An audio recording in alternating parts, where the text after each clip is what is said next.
त्यासाठी दानधर्म सांगितलेलं आहे। कर्म तेरा अच्छा है तो किस्मत तेरी दासी, कर्म तेरा अच्छा है तो किस्मत तेरी दासी, नियत तेरी अच्छे है तो घर में मथुरा काशी, घर में मथुरा काशी। काशीला जायची गरज नाही, घरातल्या वयोवृद्ध सासू सासऱ्याला आपण पाणी दिलं तिथं काशी आहे। आई वडिलांची सेवा करा तिथं आपल्याला काशी आहे। मुखाने आपल्याला चार गोष्टी सगळ्यांना गोडीने प्रेमाचे बोला तिथं आपल्याला भगवंत मिळणार आहे, तिथं आपल्याला त्या भगवंताचं दर्शन होणार आहे। म्हणून कलियुगामध्ये 10 मिनिटाच्या भक्तीतून जगद्गुरु माऊलीने आपल्याला तुम्हा आम्हाच्या जीवनाचं सार्थक करण्यासाठी दर आठवड्याचा हा संत संघ दिलेला आहे। जो संत संघामध्ये येतो, संत संघामध्ये गुरुवाणी ऐकतो, तर आपली विचारधारा प्रगल्भ करण्याचं सामर्थ्य त्या संत संघामध्ये आहे। म्हणून आपण दर आठवड्याच्या संत संघाला आलं पाहिजे आणि गुरु काय वाजत गाजत त्या चिकन गावात, काय वाजत गाजत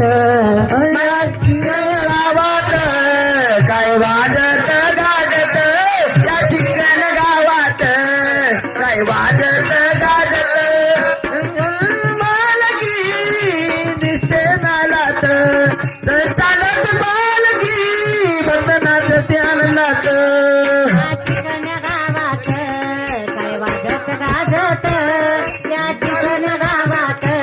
काय वाजत वाजत माझ्या नरेंद्र भाऊजीची पालखी वाजत वाजत, माझ्या नरेंद्रनाथाची पालखी वाजत वाजत। गावामध्ये आपण आज पालखी सोहळा काढला आणि या सगळ्या कार्यक्रमाला उपस्थित असलेले आपले अन्नदान विभागाचे प्रमुख म्हणायला काही हरकत नाही, कारण अन्न हे पूर्ण परब्रह्म आहे, पूर्ण ब्रह्म आहे। आणि ते ज्यांच्याकडून सेवा होती ना, बघा एखाद्याला पैशाची आस संपत नाही, धनाची आस संपत नाही, पण अन्न एक असं आहे, आपण पोटभर जेवण केल्यानंतर पुन्हा अपेक्षा असती का आपल्याला? नाही ना। असं अन्न हे पूर्ण ब्रह्म आहे आणि त्याची सेवा पूर्णत्वाला नेण्याचं कार्य गुरुदेव कोणाच्या तरी माध्यमातून करून घेतात। ते आपले आदरणीय मठपती साहेब या ठिकाणी आवर्जून उपस्थित आहे, त्यांनाही माझा जय श्रीराम। तसेच येथील नांदेड जिल्हा कमिटी असेल, धर्माबाद म्हणजे इतर तालुक्याचे तालुका कमिटी, सर्व सेवा केंद्रातील पदाधिकारी, गुरुसेवक, प्रवचनकार, प्रशिक्षणार्थी आणि या गावातील सर्व माता भगिनी गुरुबंधू या सर्वांना माझा जय श्रीराम। आपण नामस्मरण रूपी भक्ती आज आपल्याकडून घडली, ती आपल्याकडून घडली फक्त मनाच्या तयारीवर, पण घडवून घेणारी एक शक्ती आपल्या सोबत होती।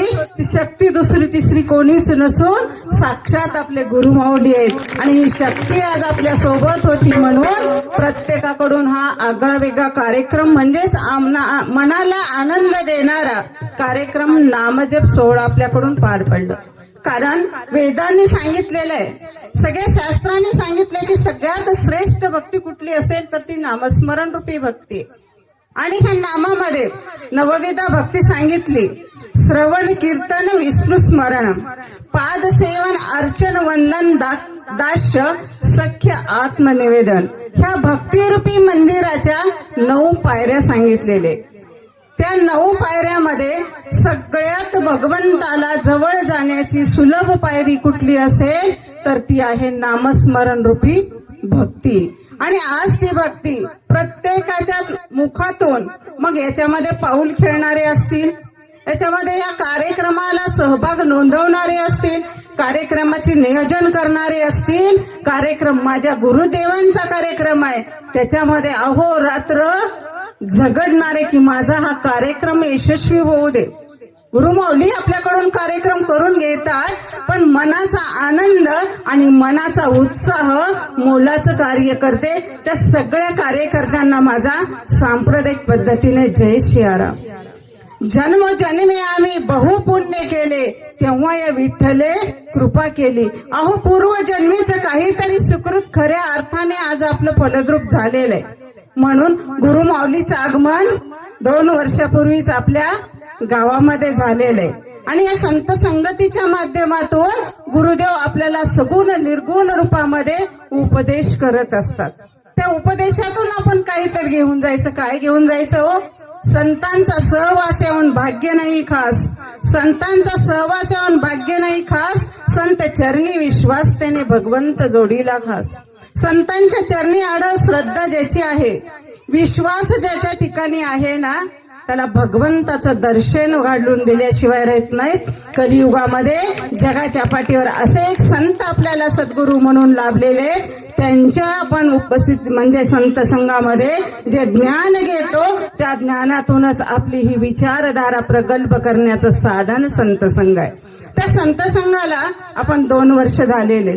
मग संत संगतीचं महत्व आपल्याला कळायला लागलेले, नामाचं महत्व आपल्याला कळायला लागलेले.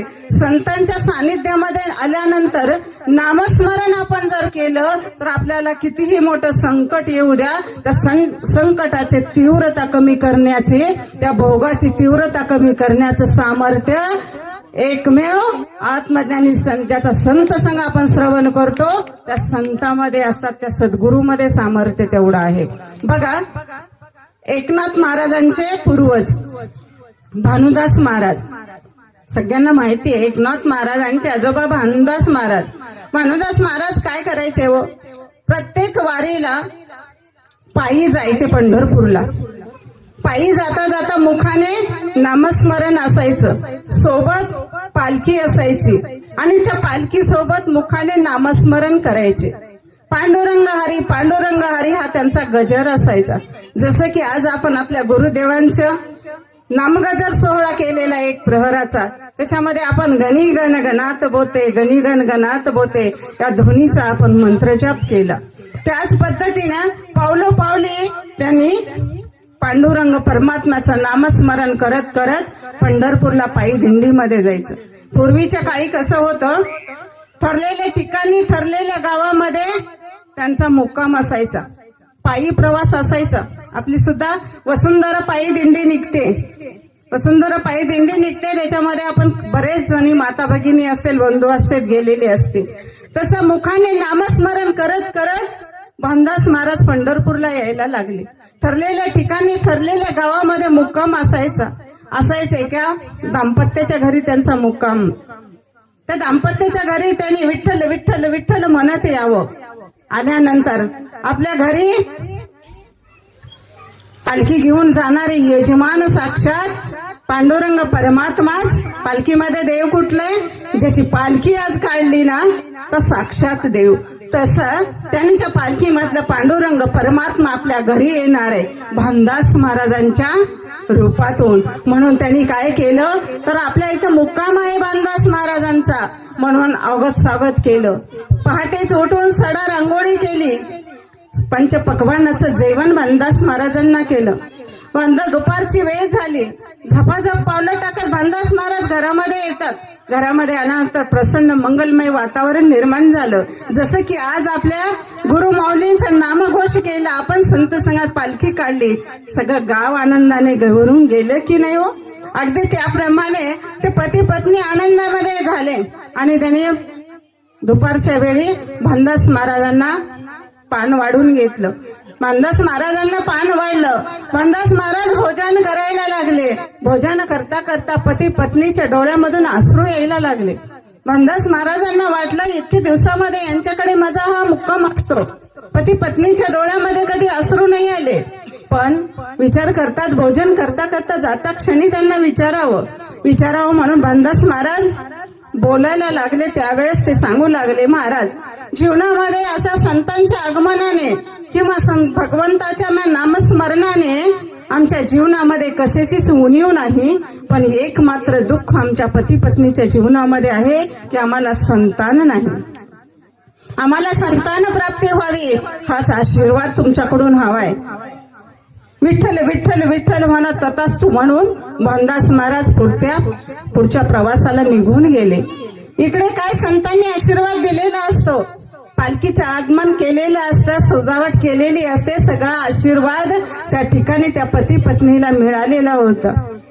त्यांनी भगवंताचं नामस्मरण अखंड चालू ठेवलं, पांडुरंग परमात्म्याचं नामस्मरण अखंड चालू ठेवलं आणि तसे सेवेला लागले. दिवसेंदिवस जात होते. 9 महिने 9 दिवस जाताच त्या ताई प्रसूत झाल्या, म्हणजेच त्यांना संतान प्राप्ती झाली, मुलगा झाला. आनंदाला पारावर राहिला नाही आणि असंच दिव्याच्या ज्योतीप्रमाणे तो मुलगा लहानाचा मोठा व्हायला लागला. मुलगा लहानाचा मोठा होऊ लागला तसतसे दरवर्षी दर दिवशी भंडास महाराजांचं आगमन घरी प्रसादासाठी यायला लागले. ठरलेला मुक्काम असं करता करता 18 वर्ष निघून जातात. मुलगा 18 वर्षाचा होतो. त्यांना बांड मुलगा. त्याच दिवशी योगायोगाने पालखी घेऊन भंडास महाराज कुठे येणार होते? त्या पती पत्नीच्या घरी येणार होते. त्या दिवशी मुक्काम दुपारचं जेवण कुठं होतं? त्या दाम्पत्याच्या घरी होतं. आणि आज भंडास महाराज आपल्याकडे येणार आहेत, अतिथी आपल्याकडे येणार आहेत. त्यांना भोजनाची तयारी करायची म्हणून पहाटेच त्या उठल्या आणि उठल्याबरोबर अंगण झाडलं, सडक रांगोळी केली, प्रसन्न वातावरण झालं. सगळंच काही आटोपल्याबरोबर सूर्योदय झाला. सूर्योदय झाल्यानंतर त्यांचा मुलगा आतमधल्या खोलीमध्ये झोपलेला होता. झोपेतून उठल्याबरोबर सकाळी सकाळी मुलगा अंगणामध्ये आला. अंगणात आल्याबरोबर त्याला चक्कर आली आणि तो धाडकन त्या अंगणामध्येच कोसळून पडला. पडता क्षणीच तो गतप्राण झाला, म्हणजे मृत्युमुखी पडला. आई वडील धावत गेले तिथं. बघतात तर आपला मुलगा मृत्यू पावलेला आहे. त्याला हलवून पाहिलं, श्वास एकदम बंद पडला, म्हणजे तो मृत झालेला आहे. त्यांच्या लक्षात आलं. आई वडिलांनी टाहो फोडला. तितक्यात वडिलांना लक्षात येतं, आज भानदास महाराज 12 वाजता भोजनासाठी कुठे येणार आहे? आपल्या घरामध्ये येणार आहेत आणि आपल्यावर काय असं हे संकट ओढवलं. त्याच महाराजाच्या कृपेनं, त्याच अन्नदानाच्या पुण्यानं, त्याच भगवंताच्या पालखीच्या पूजनानं, त्याच भगवंताच्या नामस्मरणाने आम्हाला पुत्र संतान प्राप्त झालं होतं. पण आज काय दुर्दैव आमचं की अतितोंडी आलेला मुलगा आमच्या दारात मृत्युमुखी पडला. पण दारी आलेल्या संताचा आगत स्वागत करावं. त्यावेळेस पतीने पत्नीला सांगितलं, अगं रडू नको, रडून काही उपयोग होणार नाही, आपला मेलेला मुलगा काही परत येणार नाही. आता आपण काय करूयात? अगं 12 वाजता आपल्याकडे भंडास महाराज भोजनासाठी येणार आहेत, स्वयंपाकाची तयारी राहिलेली आहे. त्या ताईने म्हटले, काय करावं? माझ्या पोटचा गोळा गेलेला आहे, माझं मन नाही राहत, या दुःखातून मला नाही बाहेर येता येत. तरी पण त्यांनी सांगितलं, अगं ज्या देवाच्या आशीर्वादाने आपल्याला संतान प्राप्ती झाली होती ना, तो देव बघून घेईल. पण भंडास महाराज आज आपल्या घरून विनमुख जाता कामा नये. आपल्या घरून 2 घास तरी भोजन भंडास महाराजांनी आज केलंच पाहिजे. यासाठी आपण एक काम करूयात. बघा आई वडिलांचं अंतकरण कसं असेल. आपण काय करूयात? दारी आलेला संत विनमुख जाऊ द्यायचा नाही. आपण या संतांचं महात्म्य आपल्याला माहिती आहे. त्या संतांच्या नामस्मरणातून आपल्याला कळलेलं आहे की काय? आपल्याला कळलेलं आहे की चराचरामध्ये आपल्याला त्या भगवंताच्या नामानंच आयुष्य तरुण जायचं आहे. मग आपण काय करूयात? आपल्याला हे जे मेलेल्या मुलाचं प्रेत आहे ना, आतमधल्या खोलीमध्ये आपण ठेवू. 2 जणांनी ओढत अंगणातलं प्रेत आतमधल्या खोलीमध्ये नेलं आणि त्या खोलीची कडी लावून बाहेरून घेतली. आईने पुन्हा आंघोळ केली, वडिलांनी आंघोळ केली, सडा टाकला, परत रांगोळी काढली आणि स्वयंपाक केला. स्वयंपाकामध्ये दरवर्षी जसं पंचपक्वान्नातले पदार्थ करायचे, अगदी त्याच प्रमाणे पदार्थ त्या मातेने केले. आणि एकदा का भंडास महाराज 12 वाजता क्षणी विठ्ठल विठ्ठल विठ्ठल करत घरामध्ये प्रवेश करतात. घरात प्रवेश केल्याबरोबर त्यांना सगळं नेहमी सारखं दरवर्षी सारखं वातावरण घरात पाहायला मिळालं. पण संत त्रिकाल ज्ञानी असतात. भूत भविष्य वर्तमान संतांनी जाणलेलं असतं, म्हणून त्यांच्या वाणीत सामर्थ्य असतं. त्यांनी जाणलेलं असतं म्हणून त्यांच्या नामामध्ये सामर्थ्य आलेलं असतं, म्हणून त्यांच्या स्पर्शात सानिध्य आलेलं असतं. मग याच अनुषंगाने भंडास महाराज पानावर भोजनासाठी बसतात. पती पत्नी जेवायला वाढायला समोर असतात. पान वाढून झालं. भंडास महाराज जेवायला बसता क्षणी त्यांना आठवण झाली, दरवेळेस 18 वर्षे झाले, दरवेळेस मी भोजन करायला बसताना माझ्या शेजारी तुमचा मुलगा असतो. आज बोलवा त्याला पण जेवायला. असं म्हटल्याबरोबर आई वडील लटलट कापायला लागले. आता महाराजाला खरं सांगितलं तर माझ्या घरी महाराज अन्न पाणी करतील घेतील का हो? नाहीत घेणार. आणि खोटं तर कसं संतांना बोलावं, खोटं तर संतांना कसं बोलावं, या मनस्थितीमध्ये ते आले. कारण भावनदास महाराज पुढच्या क्षणाला म्हणू लागले, जोपर्यंत बाळ इथं जेवायला येत नाही ना तोपर्यंत अन्नाचा एक कण सुद्धा मी खाणार नाही. असं म्हटल्याबरोबर त्या पती पत्नी एकमेकाच्या चेहऱ्याकडे बघायला लागले. आता महाराजांना खरं काही सांगितल्याशिवाय दुसरा पर्याय आपल्याकडे नाही. पती पत्नी खाली बसले, तुपाची वाटी पदार्थ सगळे तिथे बाजूला सारून बसले आणि बसल्या क्षणी सरडायला लागले. महाराज, आमचा मुलगा नाही हो तुमच्या सोबत आज भोजन करू शकत, आमचा मुलगा नाही तुमच्या सोबत आज जेवण करू शकत. महाराज, सकाळी सूर्योदय होता क्षणी बाळ माझं अंगणामध्ये आलं, अंगणात आल्याबरोबर परता क्षणी चक्कर येऊन गतप्राण झालं. महाराज, नाही आज तुमच्या सोबत माझा मुलगा भोजन करू शकत, पण महाराज तुम्ही आज भोजन करून घ्या. भानदास महाराजांनी खालची मान वरती केली, पती पत्नीच्या चेहऱ्याकडे बघितलं. भानदास महाराजांना त्यांचा भाव लक्षामध्ये आला. बाळ कुठल्या दिशेला आहे भानदास महाराजांनी जाणलं होतं. भानदास महाराजाने बाळ ज्या खोलीमध्ये होतं त्या खोलीकडे तोंड केलं आणि त्या बाळाचं नाव घेतल्याबरोबर जसं झोपेतून उठून लेकरू बाहेर यावं अगदी त्याचप्रमाणे नाव घेतल्याबरोबर त्या घराची कडी जी लावली होती ती गळागळा गळून पडली आणि झोपेतून उठून बाहेर यावा मुलगा तसाच तो बाहेर आला आणि येता क्षणी म्हणायला लागला, आई मला पण महाराजासोबत जेवायला दे. इतका आत्मज्ञानी संतांच्या वाणीमध्ये सामर्थ्य असतं. आणि अशा संतांच्या आपण संत काय केले होते हो, पालखी घेऊन पंढरपूरला जाते वेळेस अन्नदान केलं होतं त्याने आणि नामस्मरण मुखाने चालू ठेवलं होतं. इतका नामाचा महिमा आणि पालखीचे आपण काढली मिरवणूक, त्याचा महिमा श्रेष्ठ आहे. आणि आज केलेल्या अन्नदानाचं सुद्धा पुण्य आपल्याला एवढं लाभणार आहे.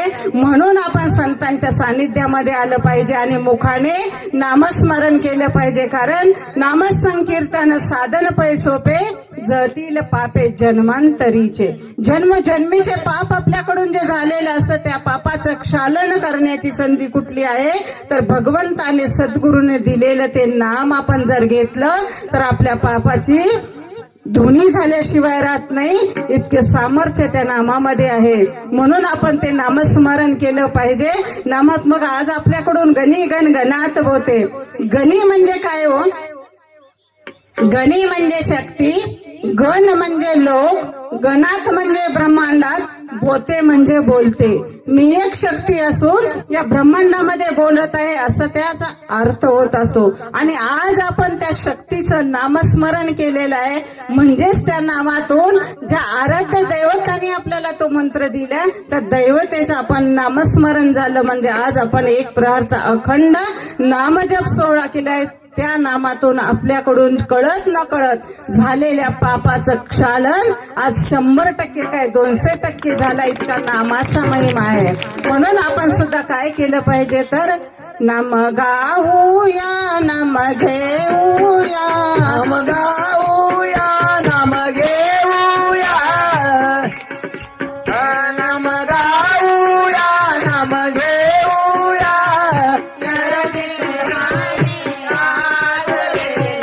ऐकून घ्या नावा. नाम गाऊया, नाम गाऊया, चरणी तुझ्या देवा नरेंद्रा, ऐकून घ्या नावा. नाम घेऊया, नाम गाऊया, चरणी तुझ्या रे आज रे सारथं या नामा. नाम गाऊया, नाम घेऊया, चरणी तुझ्या देवा नरेंद्रा, ऐकून या नामा. नाम घेऊया, नाम गाऊया, चरणी तुझ्या रे दावा. ऐकून ही आपली धाव ऐकून त्या नामातून तो भगवंत आपल्याला प्रगट झालेला दिसतो. म्हणून भगवंताचं नाम आपण घेतलं पाहिजे. म्हणून कलियुगामध्ये आपल्याला रामकृष्ण संत होऊन परब्रह्म होऊन गेले, त्या परब्रह्माच्या पाठी आपल्याला जगद्गुरु तुकोबाराय झाले, ज्ञानेश्वर माऊली झाले, स्वामी समर्थ अक्कलकोटचे स्वामी समर्थ झाले.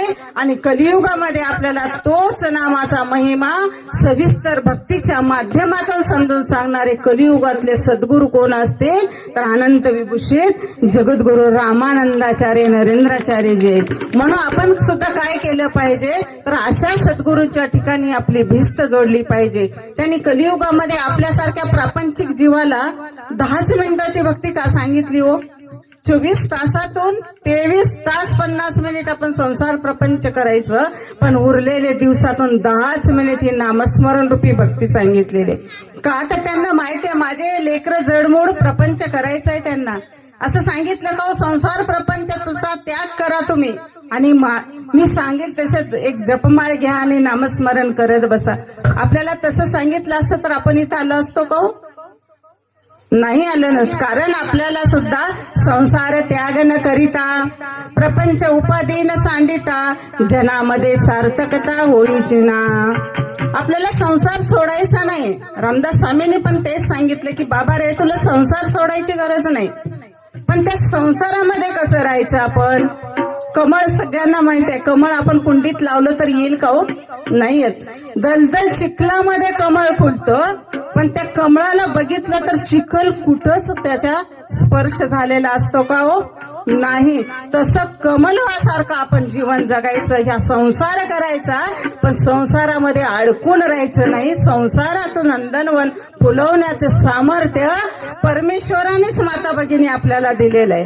कारण महिलांमध्ये दैवी गुण परमेश्वराने दिलेले आहेत. मग आपण आपला हा प्रपंच खुलवण्याचं साधन आपल्याला संसाराच्या माध्यमातून आपल्याला करायचं, पण तो संसार आपला व्यवस्थित होण्यासाठी, घराला घरपण येण्यासाठी आपण भगवंताची भक्ती केली पाहिजे. आपण संत संघाला आल्याबरोबर घरातले येतात. कारण कुठं असं आहे का हो, महिलांनी एखादं नाही सांगितलं काम सांगितलं तर ते आपलं ऐकत नाही, तर असं कुठं होतं का? होत नाही.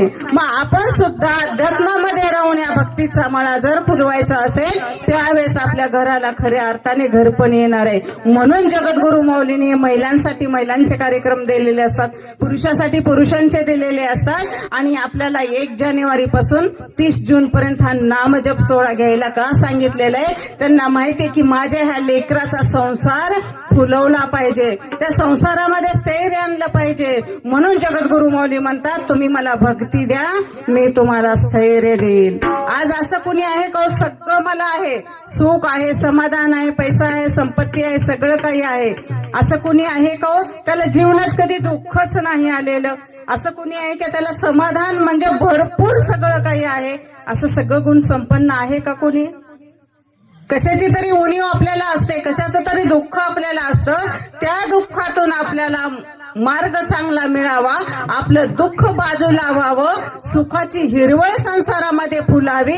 म्हणून जगद्गुरु माऊलीने 10च मिनिटाची भक्ती आपल्याला सांगितलेली आहे. कलियुगामध्ये फक्त आणि फक्त तरुण जर जायचं असेल तर जगाच्या पाठीवर एकमेव संत आहेत की आपल्याला 10च मिनिटाच्या भक्तीने संसार फुलवण्याचं सामर्थ्य प्राप्त होत असतं. म्हणून त्यांनी नामस्मरण रूपी भक्ती सांगितलेली आहे. ओम नरेंद्रनाथाय नमः. हा पहिला मंत्र त्यांनी सांगितला. ओम कसा आहे हो? निर्गुण निराकार आहे.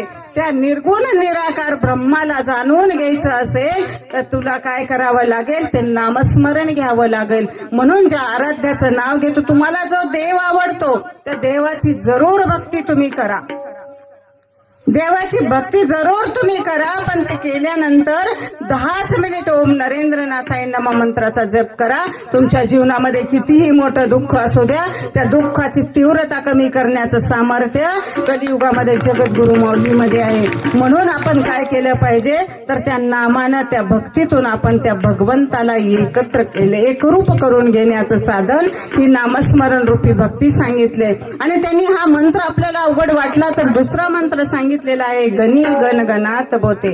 आज ज्या मंत्राचा आपण नामजप केलो, किती आपण मंत्रमुग्ध होऊन आनंदाने हा उत्सव पार पडला. मग याच्यामध्ये कोणाचा चलता चलता पायाला पाय लागला असेल, एखाद्याला लात लागली असेल, धक्का लागला असेल, पण त्याच्यामध्ये एकच होतं, माझे गुरुदेव आणि मी. असा तल्लीन होऊन आजचा हा नामजप सोहळा ज्यांनी ज्यांनी केला ना, त्यांच्या जीवनाचं सोनं झाल्याशिवाय राहणार नाही. हे 6 महिन्याचे आपल्याला जे जानेवारी पासून जून पर्यंतची सेवा दिली होती ती आपल्या संत संघाने आज पूर्ण केली. एवढं नामामध्ये सामर्थ्य आहे, ते गुरूंच्या नामामध्ये आहे. म्हणून जीवनामध्ये सद्गुरू मोलाचं कार्य करत असतात. म्हणून नामदेव महाराज म्हणतात बघा, ज्याने गुरु नाही केला त्याचा जन्म वाया गेला, आणि ज्याच्या जीवनी गुरु देवाला त्याचा देह खऱ्या अर्थाने सार्थकी झाला. मग तुमच्या माझ्या जीवनामध्ये जर सद्गुरू असतील तरच आपण काय करू, तर मोक्षाचं मार्ग ठिकाण. ज्याने गुरु नाही केला त्याचा जन्म वाया गेला. ज्याने गुरु नाही केला त्याचा जन्म वाया गेला. ज्याने गुरु नाही केला त्याचा जन्म वाया गेला. ज्याने गुरु नाही केला त्याचा जन्म वाया गेला. गुरु करावे बळकट त्याचे धरावे मनगट. गुरु करावे बळकट त्याचे धरावे मनगट. गुरु करावे बळकट त्याचे धरावे मनगट. गुरु करावे बळकट त्याचे धरावे मनगट. ज्याने गुरु नाही केला त्याचा जन्म वाया गेला. ज्याने गुरु नाही केला त्याचा जन्म वाया गेला. ज्याने गुरु नाही केला त्याचा जन्म वाया गेला. ज्याने गुरु नाही केला त्याचा जन्म वाया गेला. गुरु करावे बळकट त्याचे धरावे मनगट. गुरु करावे बळकट धरावे बळकट. गुरु करावे बळकट त्याचे धरावे मनगट. गुरु करावे बळकट त्याचे मनावे मनगट. ज्याने गुरु नाही केला त्याचा जन्म वाया गेला. ज्याने गुरु नाही केला त्याचा जन्म वाया गेला. ज्याने गुरु नाही केला त्याचा जन्म वाया गेला. ज्याने गुरु नाही केला त्याचा जन्म गुरु नाही केला त्याचा जन्म वाया गेला. या मग यासाठी काय करायचं, आपल्याला नरदेह मिळालेला आहे.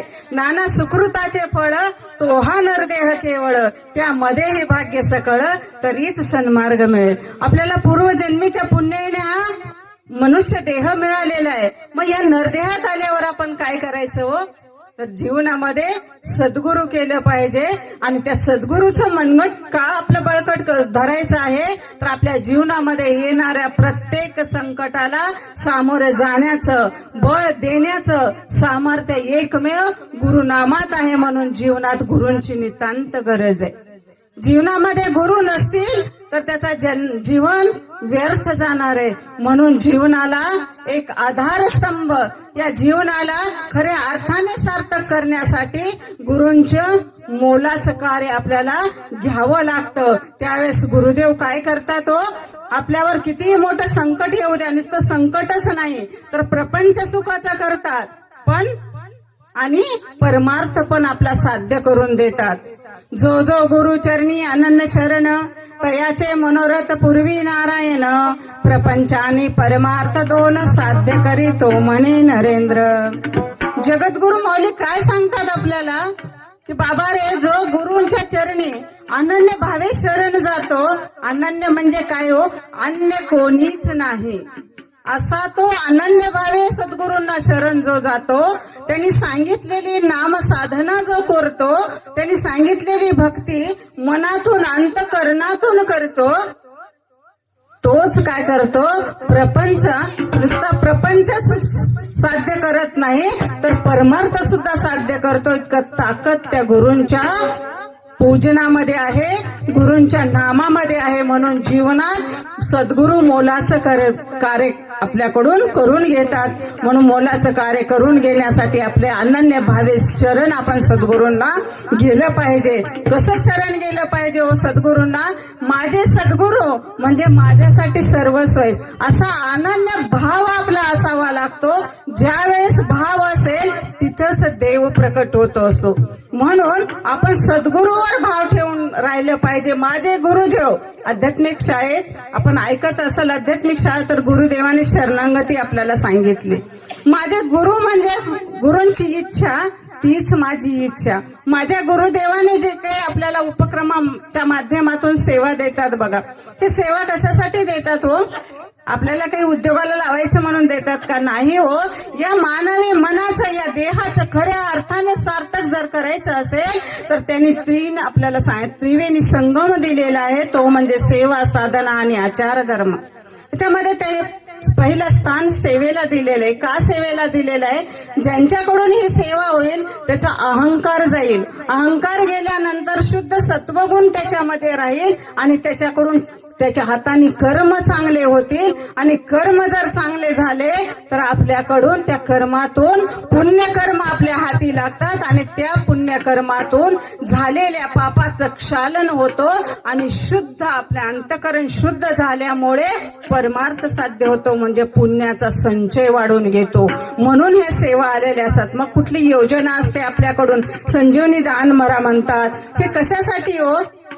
तर आपल्याकडून काहीतरी समाजाच्या कार्यासाठी आपल्या हातून कर्म चांगले व्हावे, आपल्याकडून दानधर्म व्हावा आणि त्यातून त्या कर्मातून आपल्याला त्याची फलप्राप्ती चांगली व्हावी.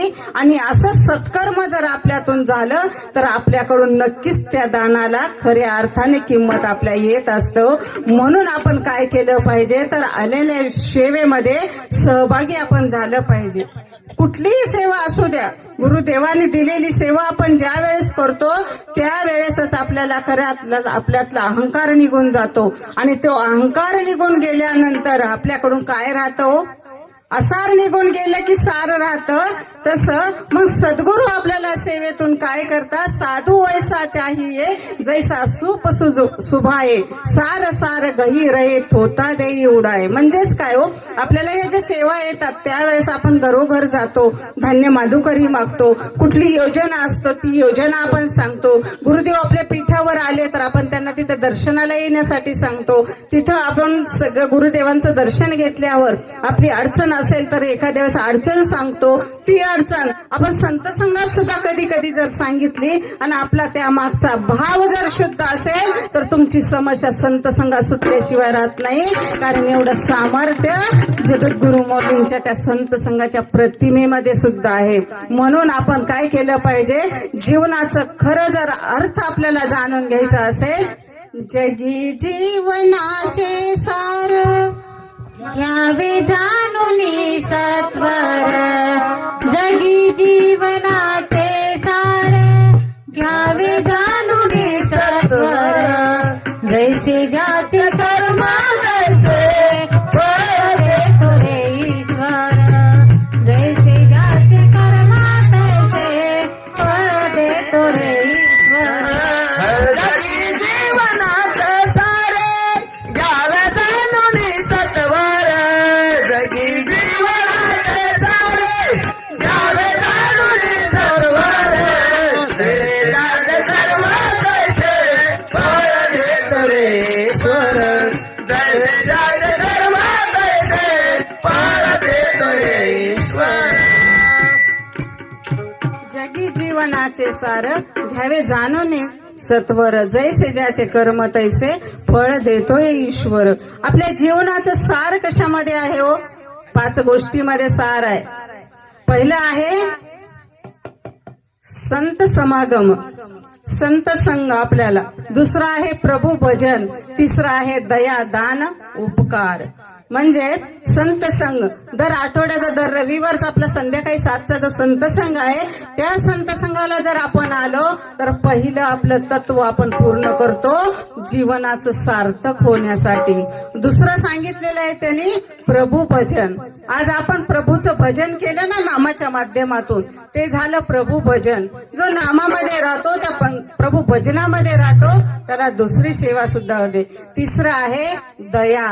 आपण कोणाला वाईट बोलायचं नाही, कोणाची निंदा करायची नाही. निंदा आपण कोणाची करायची नाही. आपण झालं तर कोणाची स्तुती करा.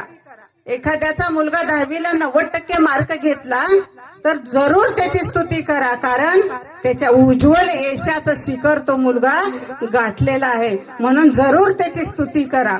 पण माझ्या मुलानं 80% मार्क घेतलं, शेजारच्या मुलानं 90 घेतलं म्हणून त्यानं कॉप्या करून पास झाला असेल, असा द्वेष मनामध्ये कधीच आणू नका. मग त्यासाठी जगद्गुरु श्री आपल्याला सांगतात, बाबा रे, स्वप्नातही कोणाचं वाईट चिंतू नका, स्वप्नातही कोणाचं वाईट चिंतू नका आणि निंदा कोणाची करू नका. आपल्याला झालं तर कोणाबद्दल चांगलं जरूर बोला, पण नाही झालं तर वाईट तरी कोणाचं काही करू नका. असं जर आपण आचरणामध्ये आणलं तर नक्कीच आपल्यातून सत्वगुण जागृत झाल्याशिवाय राहणार नाही. म्हणून निंदा कोणाची आपण करायचं नाही. मग असं करता करता त्यांनी तिसरं सांगितले, दया, दान.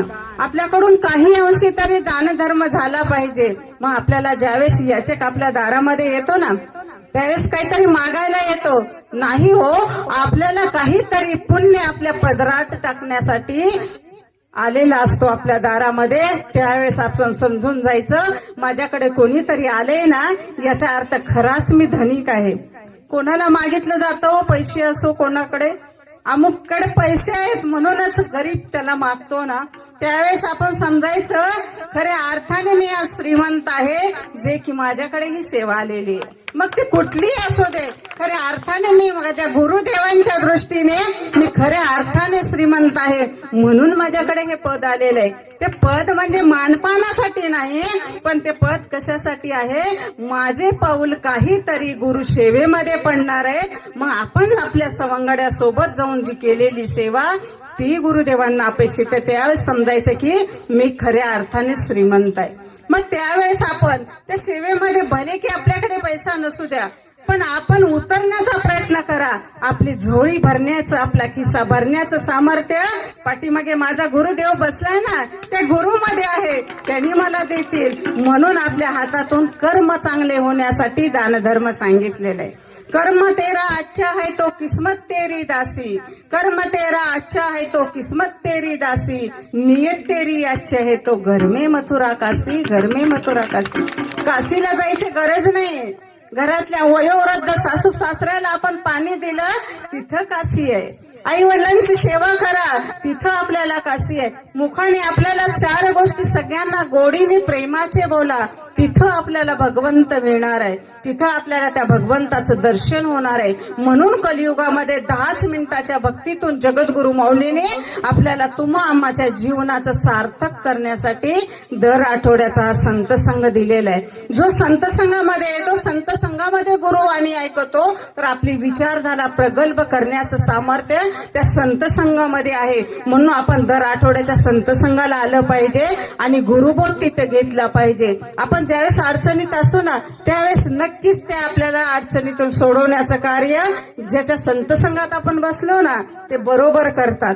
गाय असते बघा, एका मालकाकडे गाय असते. गाय, आता गाय म्हटल्याबरोबर गरीब गाय असते, दूध देते. आपल्याला बैल म्हणजे गायीपासून आपल्याला शेतीमध्ये काम करण्यासाठी बैल ते असतात. मग ती गाय होती, इतकी गाय प्रामाणिक, तसा गायचा मालक पण एकमेकाचा अतूट नातं झालेलं असतं. आपल्या घरी जनावर असतील ना, आपल्याला किती ते इकडे तिकडे गेले तर विकल्यावर करमत का हो? नाही. मग तसंच ते गायीचा मालक आणि गाय एकमेकाला व्यवस्थित राहते. एक दिवस असंच करता करता गाय चरायला शेतामध्ये गेली आणि काही कामानिमित्त मालक गावाला गेला होता. मालकाला माहित गाय आपल्या शेतातच चरून चरून थांबते. असं करता करता अंधार पडतो. अंधार पडल्यावर गाय रस्ता चुकून जंगलाच्या दिशेनं जाते. गेल्यावर आता रात्र झाली, अंधार पडल्यावर गाय हिरवळ हिरवळ बघत बघत जंगलामध्ये गेली. जंगलात गेल्याबरोबर त्या गायीच्या दृष्टीत एक वाघ पाठीमागं लागलेला गायीला लक्षात येतं की आपण आता काळोख पडला म्हणजे तिला चाहूल लागले ना, आता कुणी इथं वस्तीतलं दिसत नाही. मग त्या वाघाला घाबरून गाय पळत पळत पळत जाते. आणि गेल्यानंतर एक छोटं तळं असतं, त्या तळ्यामध्ये पाणी कमी असतं पण चिखल जास्त असतो. चिखल जास्त असल्याने ते गाय भयाने आता भीती वाटू लागली, वाघ पाठीमागून येईल आणि मला खाऊन टाकेल किंवा मला मारेल. ह्या भयानं गाय पळत पळत दलदल त्या चिखलामध्ये जाऊन फसते. गाईला खाण्याच्या किंवा गाईला मारण्याच्या उद्देशाने वाघ सुद्धा तिच्या पाठीमागे त्याचपेक्षा जास्त वेगाने जायला लागतो. जाता जाता हाही काय करतो, त्या चिखलामध्ये फसतो. आता काही अंतरावर गाय राहते, काही अंतरावर वाघ असत आणि दोघही दलदल चिखलामध्ये फसलेले असतात. आता गाय एकमेकांना बोलायला लागतात. त्यांनी म्हणतात की तुला मी आज, वाघ म्हणतो तुला मी आज संपवल्याशिवाय राहत नाही. गाय चतुर असते म्हणजे हुशार असते, कारण ती सहवासात कुणाच्या होती, तिच्या मालकानं तिला प्रेमानं वागवलेलं ते होतं. तसा वाघाला मालक होता का कोणी? वाघाच्या वाटे कोणी जाईल का? कितीही हुशार माणूस असला वाघाकडे जाईल का? भीती वाटते म्हणून तो जाणार नाही.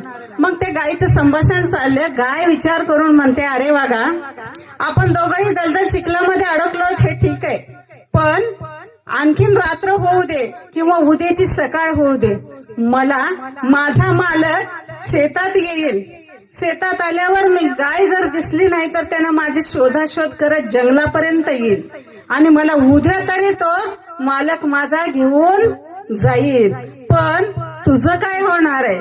त्यावेळेस वाघाच्या लक्षात येतं, गाईला न्यायला कोणी आलं त्याच्यावर झडप घालावं म्हणावं तर मी पण दलदल चिखलामध्ये आहे.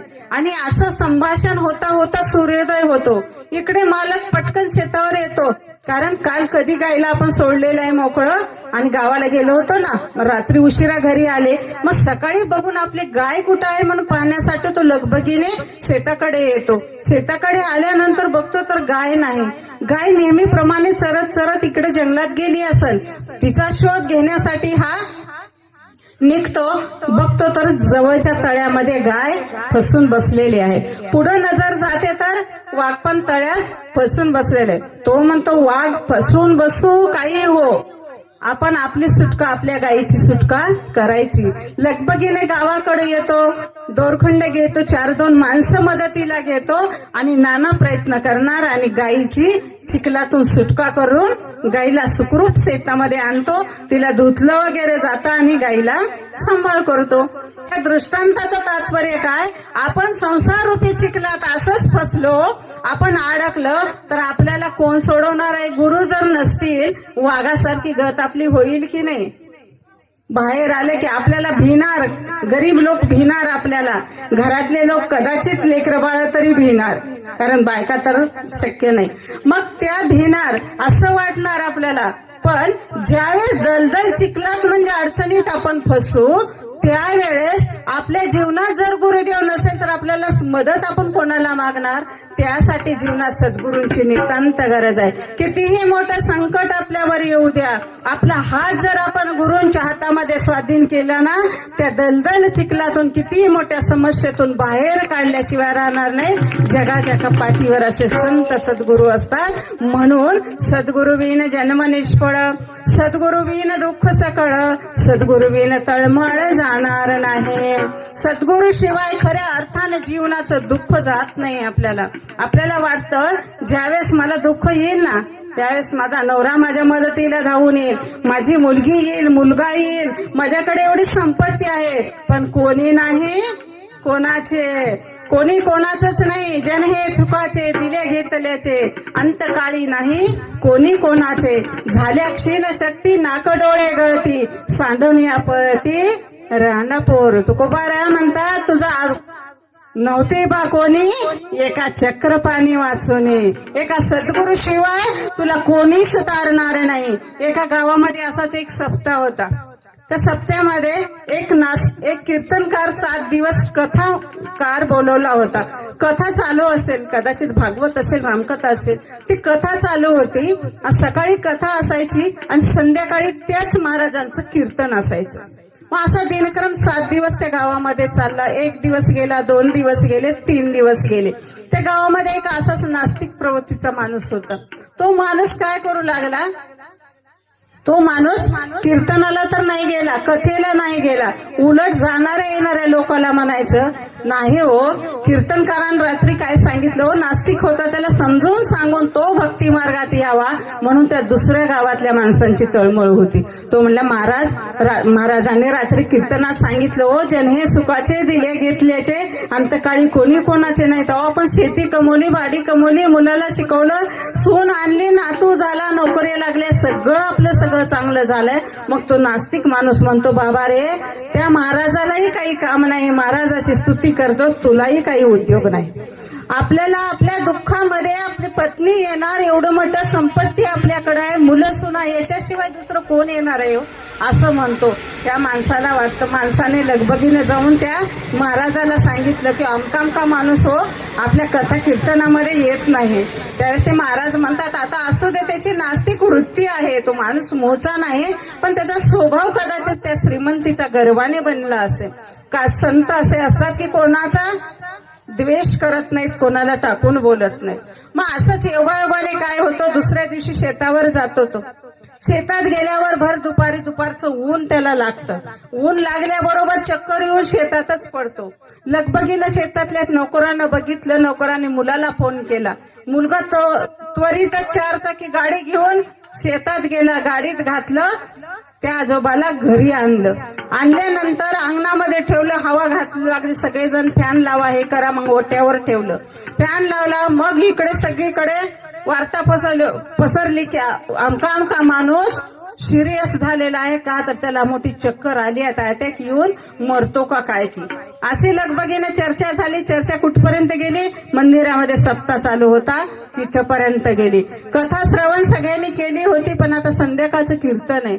मग महाराज सगळ्यांचे जेवण वगैरे झाले होते आणि मग त्या महाराजांना सांगितलंय का माणसाने की जो नास्तिक माणूस होता ते दुपारी ऊन लागल्याने त्याला असं झालं, चक्कर येऊन पडलंय, खूप सिरियस आहे, अशी वार्ता त्याच्या मुलांनी आम्हाला सांगितली. लगबगीनं गावातले लोक वेळ काढू प्रत्येक गल्लीतले लोक येऊन त्याला बघायला लागले. पत्नी टाळा पडून रडायला लागली, सुना रडायल्या, मुलं रडायले, सगळा परिवार त्यांचा सोबत बसलेले सगळे रडायला लागले की सकाळी चांगले होते, अचानक असं कसं झालं. मग तोपर्यंत हवा ती घातल्याने हळूहळू शुद्ध येऊ लागली. पण शुद्ध येऊ लागली हा माणूस विचार करू लागला, आता आपण काय करावं, काय चाललंय हे बघावं, आपण डोळेच उघडू नये. तितक्यात ते महाराज आले, ज्यांचं कथा कीर्तन दररोज होतं ते महाराज पण आले. महाराजासोबत तो जो माणूस होता त्याला कथेला चल, कीर्तनाला चल म्हणणारा, तोही त्या महाराजासोबत आला. मग त्या महाराजाला त्यांनी सांगितलं होतं ना, तो माणूस नास्तिक आहे, चांगला माणूस आहे, पण त्याचा स्वभाव नास्तिक झालेला आहे, याला आपण काय केलं पाहिजे, आस्तिक बनवून संतांच्या सानिध्यामध्ये आणलं पाहिजे, जेणेकरून या जन्मामध्ये त्याला वैभव प्राप्त झालं, तसंच त्याचा परमार्थही साध्य व्हावा, अशी नीतिमत्ता आपली असावी. मग त्या महाराजाला त्यांनी सोबतच्या माणसाने सांगितल्यावर ते महाराज पण आले. महाराजांनी हे सगळं चित्र बघितलं आणि त्या महाराजांच्या सोबत होतं त्या माणसाला ह्यानं काय म्हटलं होतं, जन हे सुखाचे दिले घेतल्याचे अंतकाळी फक्त माझे हे परिवारच माझ्या सोबत मदतीला येणार आहे. मग महाराजांनी युक्ती केली, आता तो वेळ आलेला आहे की ह्याला दाखवून द्यायचं, म्हणून महाराज सरका महाराज आले म्हणून त्यांना जागा केली. महाराज आल्याबरोबर पत्नी सांगायला लागली, हे बघा महाराज असं झालं, सकाळी चांगलं गेले आणि शेतातून त्यांना असं आणलं गेलं, म्हणून पत्नी शोक करून रडायला लागली. मुलं पण सांगायले, सुना रडू लागल्या, मुलगी रडायला लागली. महाराजांनी सरका म्हणले, जवळ आले, महाराजाच्या लक्षात आले की हे मृत झालेले नाहीत. इकडे हळूहळू याला शुद्ध यायला लागली, पण हा म्हणतो आता महाराज पण आले, सगळे गावातले तर आवाजावरून जमलेले दिसत आहेत, आपण बघावं काय करतात, आपल्याला बघावं म्हणून तो डोळे बंद करून फक्त कानाने ऐकण्याचं काम करायला लागलं आणि श्वास चालू व्हायला लागला. बघावं तर महाराजांनी आयडियाने सगळे नातेवाईक सरका म्हणून दूर केलेले होते, म्हणजे नातेवाईकाच्या लक्षातही आलेलं नाही. मग ह्याने काय केलं, महाराजांनी सांगितलं, पत्नी सुना सगळे जवळ होत्या ना, त्यांना सांगितलं, तुम्हाला तुमच्या हे घरचं माणूस जिवंत हवाय का? सगळेजण होय महाराज, लागल तेवढं काही मागा तुम्ही, पण आमचं माणूस आमच्यासाठी जगलं पाहिजे असं सगळेजण म्हणू लागले. महाराजांना म्हणले पैशाचं इथं काही काम नाही, एका ग्लासामध्ये थोडं तुमच्या घरात दूध असेल तर आणा.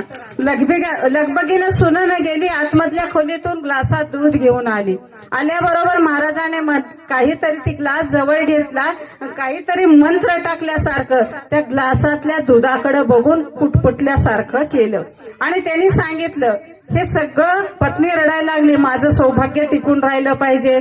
सुना म्हणायला लागले, आमच्या घरातलं कर्त सवर्त माणूस, माझे सासरे आहेत ते आम्हाला वडिलात सारखे आहेत, ते राहिले पाहिजे. मुलं म्हणू लागले, सगळं काही आहे ती त्यांच्यामुळेच आहे, त्यांनीच आम्हाला सगळं कमवून ठेवलेलं आहे, आमचे बाबा आमच्यासाठी जगले पाहिजेत. असं म्हटल्याबरोबर त्या ग्लासातलं दुधाचा ते महाराज आयडिया करू लागला आणि त्यांनी सांगितलं, सुरुवातीला पत्नीकडे ते ग्लास दिला आणि म्हणलं, बाई याच्यातलं एक घोट दूध पे, तुझे पती जिवंत होतील. पण एक अट आहे, मी मंत्र त्याच्यामध्ये टाकलेला आहे, जो कोणी तो घोट घेईल तो मरेल आणि तो माणूस जागा होईल. पत्नी इतका वेळ म्हणत होती, मला नेलं असतं देवानं तर बरं झालं असतं म्हणली होती ना. मग तिच्याकडे पहिला ग्लास तिच्याकडे वळवला गेला. तिनं थोडं बाजूला सरकली, काहीतरी निमित्त करून आतमधल्या खोलीत जाऊन बसली, पण दुधाच्या ग्लासाला स्पर्श सुद्धा केले नाही. ग्लास मुलाकडे फिरवला, सुनाकडे फिरवला, मुलीकडे फिरवला, तोपर्यंत ह्याला चांगली शुद्ध आली. उठून बसला. महाराज कुठल्या दिशेला आहेत बघा. गर्वाने वागू नको भल्या मानसा, गर्वाने वागू नको भल्या मानसा, कोण दिवस येईल तसा नाही बरवता, कोण दिवस येईल तसा नाही बरवता. गर्वाने वागू नको भल्या माणसा, गर्वाने वागू नको भल्या माणसा, कोण दिवस येईल तसा नाही भरोसा, कोण दिवस येईल कैसा नाही. नाही बरवता, कोण दिवस येईल तसा नाही बरवता. हे गर्वाने वागू नको भल्या माणसा, गर्वाने वागू नको भल्या माणसा, कोण दिवस येईल कैसा नाही भरोसा, कोण दिवस येईल कैसा नाही भरोसा. शेतीवाडी बैलगाडी आहे कुणाची, शेतीवाडी बैलगाडी आहे कुणाची, शेतीवाडी बैलगाडी आहे कुणाची, शेतीवाडी बैलगाडी आहे कुणाची. स्वतःच्या रे देहावरी भोगय माती, भेदय माती, भेदय माती. गर्वाने वागू नको भल्या मानसा, गर्वाने वागू नको भल्या मानसा,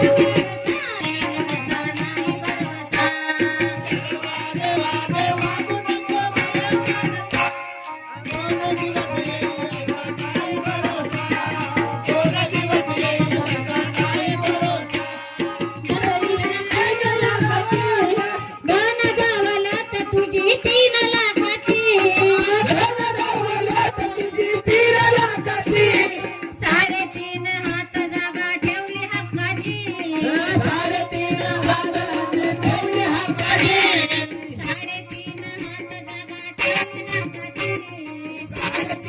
हात जागा ठेवली हक्काची, गर्वाने वागू नको भल्या मानसा,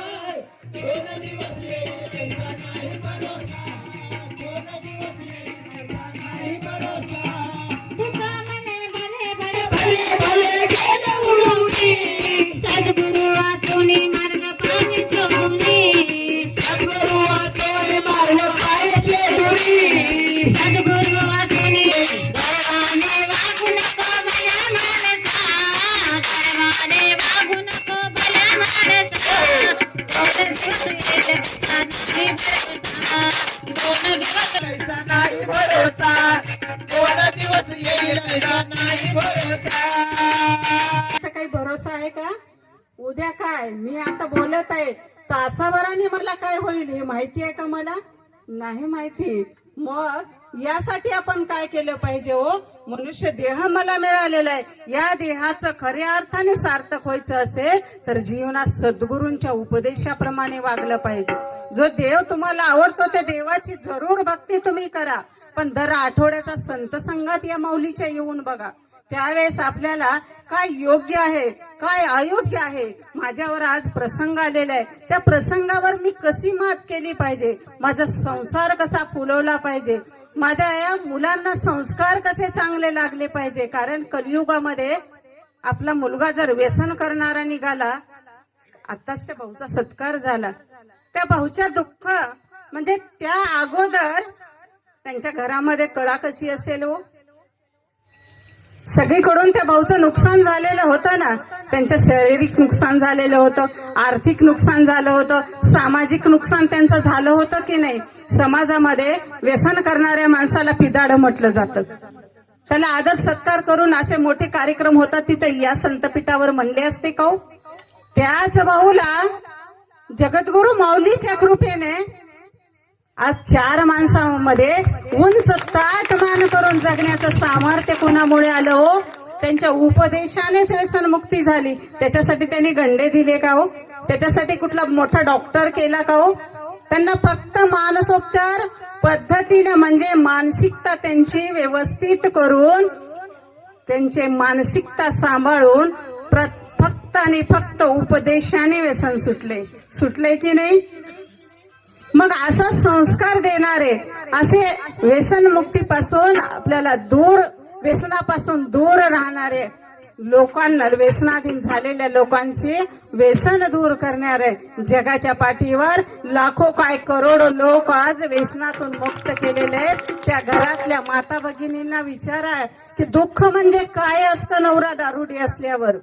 त्या घरामध्ये नंदनवन फुलवण्याचं कार्य कलियुगामध्ये जगाच्या पाठीवर एकमेव संत आहेत आपले जगद्गुरु माऊली. अशा जगद्गुरु श्रींचा संत संघ जीवनामध्ये किती अनमोल ज्ञान आपल्याला मिळणार आहे. तो आठवड्याचा संत संघ आहे भाविको. आणि त्या संत संघाला आपण जर आलो तर आपल्याला कळेल मला मनुष्य देह का मिळालेला आहे, का मी या प्रवृत्तीमध्ये काम, क्रोध, लोभ, मोह, माया, मत्सर या विकारामध्ये मी का अडकलो.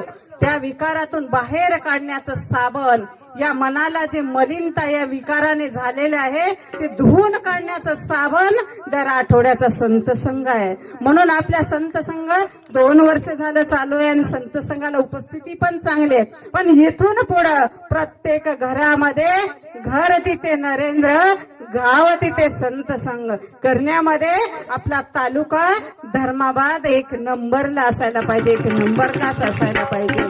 मग गुरुदेवांना हेची थोर भक्ती आवडते देवाला. मग आपण हा भक्तीचा मळा फुलवण्याचं कार्य, ही सेवा आहे, ही साधना आपण भक्तीतून केली पाहिजे की जगाच्या कल्याणा संतांच्या विभूती, देह कष्टविती, परोपकार.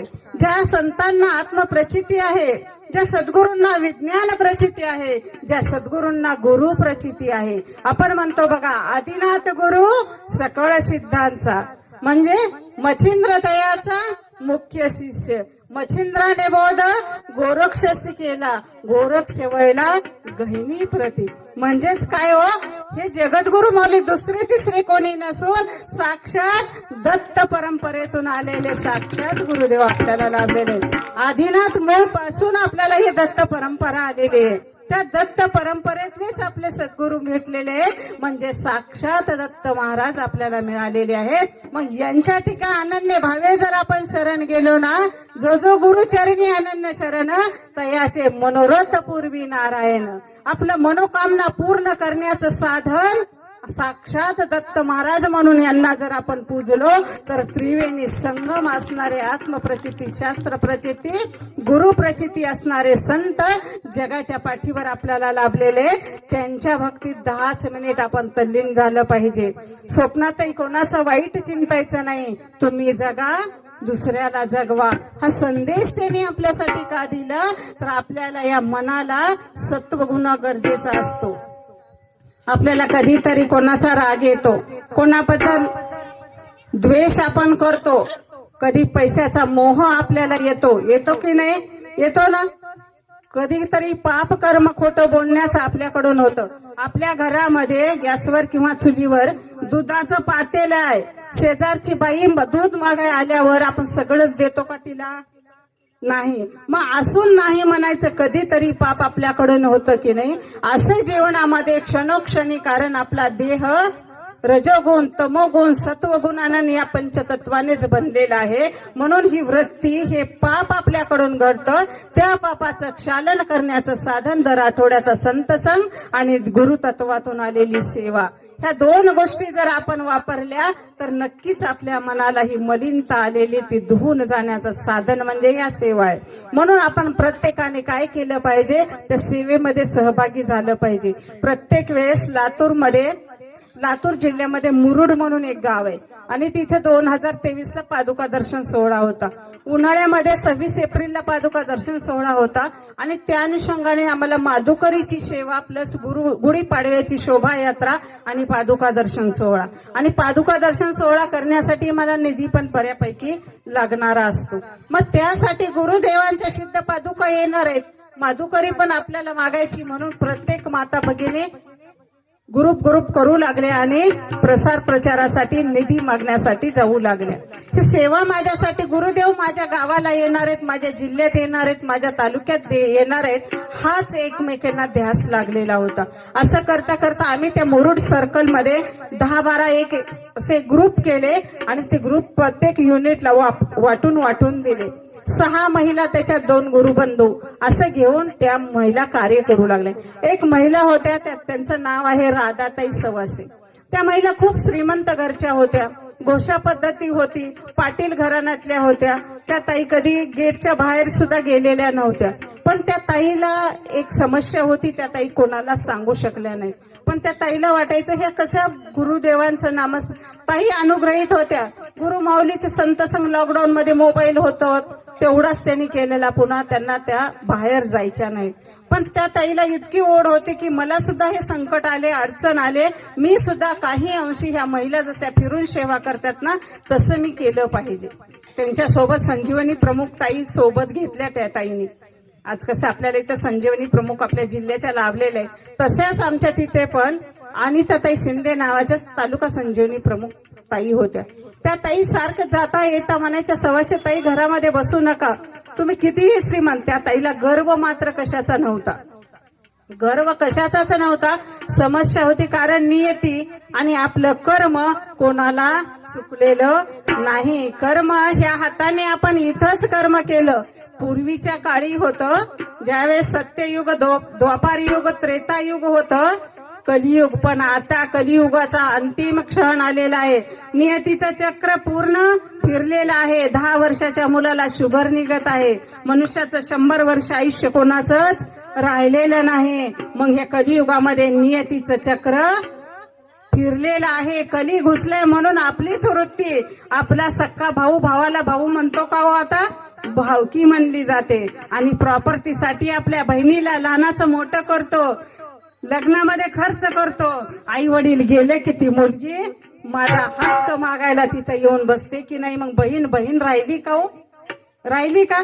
मन अंतकरणातून राहिली का? नात्याने राहिली असेल, समाजासाठी दिसत असेल, पण तिची वृत्ती भावावर प्रेमाची राहिली का हो? हिस्सा मागणाऱ्या बहिणीची नाही राहिली. कधीच भावाकडून हिस्सा घेऊ नका. आपल्या प्राक्तनातला हिस्सा कोणीच घेत नाही ना, तसं कधीच भावाचा हिस्सा मागून घेऊ नये. त्यावेळेस खऱ्या अर्थाने आपण त्याच्या पाठीवर पाय देऊन किंवा आपल्या पाठीवर भाऊ जन्माला आलं त्यावेळेस खऱ्या अर्थाने स्वर्गात जरी असले तर माता पिताची कुस तिथं आनंदानं उजवल्याचं पुण्य त्यांना लाभत असतं. यासाठी कधीच आपल्या भावाचा वाटणीचा हिस्सा घ्यायचा नाही. मग असं केल्यावर ही मनोवृत्ती बनलेली आहे. त्या ताईला काय समस्या होती की राधाताईकडे संजीवनी प्रमुख ताई म्हणू लागल्या, ताई फोनवर अमुक जण 100 रुपये निधी देईल, अमुक जण निधी देईल, तुम्ही फक्त फोन करा. त्या ताईला वाटायचं घरातल्या घरात बसून त्या ताईला वाटायचं हे सगळे सेवा करायला फिरतायत ना, मला सुद्धा गुरु कृपेने ती संधी मिळावी. म्हणून घरात बसून त्या ताईने संत संघ ज्या दिशेला होतो ना तिकडे फक्त तोंड करून समस्या मांडली. आणि दुसऱ्या रविवारी सकाळी 9 वाजता संत संघ असायचा. त्याच आदल्या दिवशी शनिवारी त्यांचे मिस्टर आणि सासूबाई सासरे आणि त्यांना 2 मुलं आहेत, ते सगळेजण एकत्र आले आणि त्या ताईला पण बोलवून घेतलं. मोठा मुलगा म्हणू लागला, आई तू काम टाकून इकडे ये. ताईला वाटलं त्याचं काही दुखत असेल. सासराई जवळ आला, सासूबाई जवळ आल्या, नवरा जवळ आला. सगळेजण हॉलमध्ये मीटिंग भरल्यासारखे सदस्य तिथे जमा झाले आणि ते म्हणू लागले, तू दिवसभर घरी काय करतेस ग? दिवसभर घरी काय करतेस? हे की त्या जगद्गुरु माऊलीचा कार्यक्रम आपल्या शहरामध्ये होणार आहे, तिचा ध्वजारोहण आपल्या शहरामध्ये झालेला आहे आणि तू घरात बसून काय करतेस? उद्यापासून त्या महिलासोबत तू सुद्धा जात जा, तू सुद्धा जात जा. ते त्यांनी ऐकल्यावर त्यांचा स्वतःच्या कानावर ताईचा विश्वास बसू लागला. विश्वासच बसला नाही सुरुवातीला. त्या ताईस फोन करून सांगू लागल्या, ताई किती असे हो ते कसं असते सेवा करायची म्हणतात, सेवा करायची. त्या ताईला सोबत घेतलं. त्या ताईने खंडागळे ताई येऊ लागल्या. त्यावेळेस पीठ निरीक्षक होते संभाजीनगरच्या. आम्ही सगळे प्रवचनकार, सगळे पदाधिकारी लोक जाऊ लागले, मोठमोठ्या मीटिंग घेऊ लागल्या. त्यावेळेस त्या ताईने मनात संकल्प केला, आपणही काहीतरी निधी द्यावा. आपल्याकडे परमेश्वराने भरपूर दिलाय, पण त्या अगोदर आम्ही म्हटलं तुमच्या घरचे माणसं तुम्हाला इथपर्यंत येऊ दिलं, खूप मोठी सेवा तुमच्याकडून झाली, पण त्यांना अद्याप कुठली निधी वगैरे मागू नका, कारण गुरु माऊलींना काही तुमच्याकडून फक्त कर्म चांगले करून घ्यायचे असतील. असं म्हटल्याबरोबर त्या ताई तेव्हापासून यायला लागल्या. त्यांच्या बहिणी ती आश्चर्यचकित झाल्या. असल्या उन्हामध्ये फिरती, 4 व्हीलर मध्ये पाऊल टाकून मध्ये बसण्या इतकीच हिची लायकी, पण हिनं असं उन्हातानात फिरते. पण त्याही बहिणींना कळाल्या, त्याही त्याच्यामध्ये सहभागी झाल्या आणि त्यांची काय समस्या होती की त्यांची समस्या संत संघ येईपर्यंत, त्या सेवेतून दुसऱ्या संत संघापर्यंत त्यांची समस्या ऑटोमॅटिक संपून गेली आणि त्या ताईला सगळे सुटल्याबरोबर त्या ताईने 72,000ची पावती तिथे केली. म्हणजे देवाला फक्त तुमचा पैसा नको आहे, तुमच्या शुद्ध अंतकरणातून तुम्ही भक्ती करा. म्हणून म्हणतात दान भक्तीचं मागावं, दान भक्तीचं मागावं, दान भक्तीचं मागावं, गुरुचरणावर झुकून मागावं, गुरुचरणावर झुकून मागावं.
गुरुचरणावर झुकून वागावं.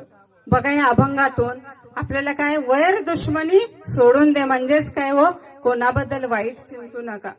गुरुदेवाने आपल्याला हे सांगितले की 10 मिनिटं भक्ती कर, पण कोणाचं स्वप्नात सुद्धा वाईट चिंतू नको. आणि आपल्याला मग हे जी सेवा आपण करतो त्या सेवेमध्ये अनेक अडचणी येतात. अडचणी निर्माण आपल्याला होतात, कारण गुरुदेव अडचणी निर्माण करणाऱ्याच्या माध्यमातून आपली कसोटी घेत असतात. कसोटी कशी घेतात बघा, हा माझ्या सेवेमध्ये किती अडकून आहे. जो सत्य मार्गाने चालतो, आपण बोलत बोलत म्हणतो बघा, सत्याचीच परीक्षा असते, सत्याचीच कसोटी असते. म्हणजे नास्तिकाला त्रास होतो का हो? नाही होत. त्याच्यामधले दुर्गुण जर काढून टाकले तर त्यानं सद्गुणी होईल. यासाठी संत संघ आहे. पण तो संत संघालाच नाही आले तर दुर्गुण निघून जातील का हो? मग नाहीच निघून जाणार. मग आपण काय केलं पाहिजे तर ते द्वेष निंदा एकमेकाबद्दल ठेवायचा नाही. बघा एक राजा राहतो आणि राजासोबत काय होतं, प्रधान. कुठंही राजा चालला की प्रधान त्याच्या सोबत राहतो. इतका राजाला त्या प्रधानाची सहवास झालेली असतो.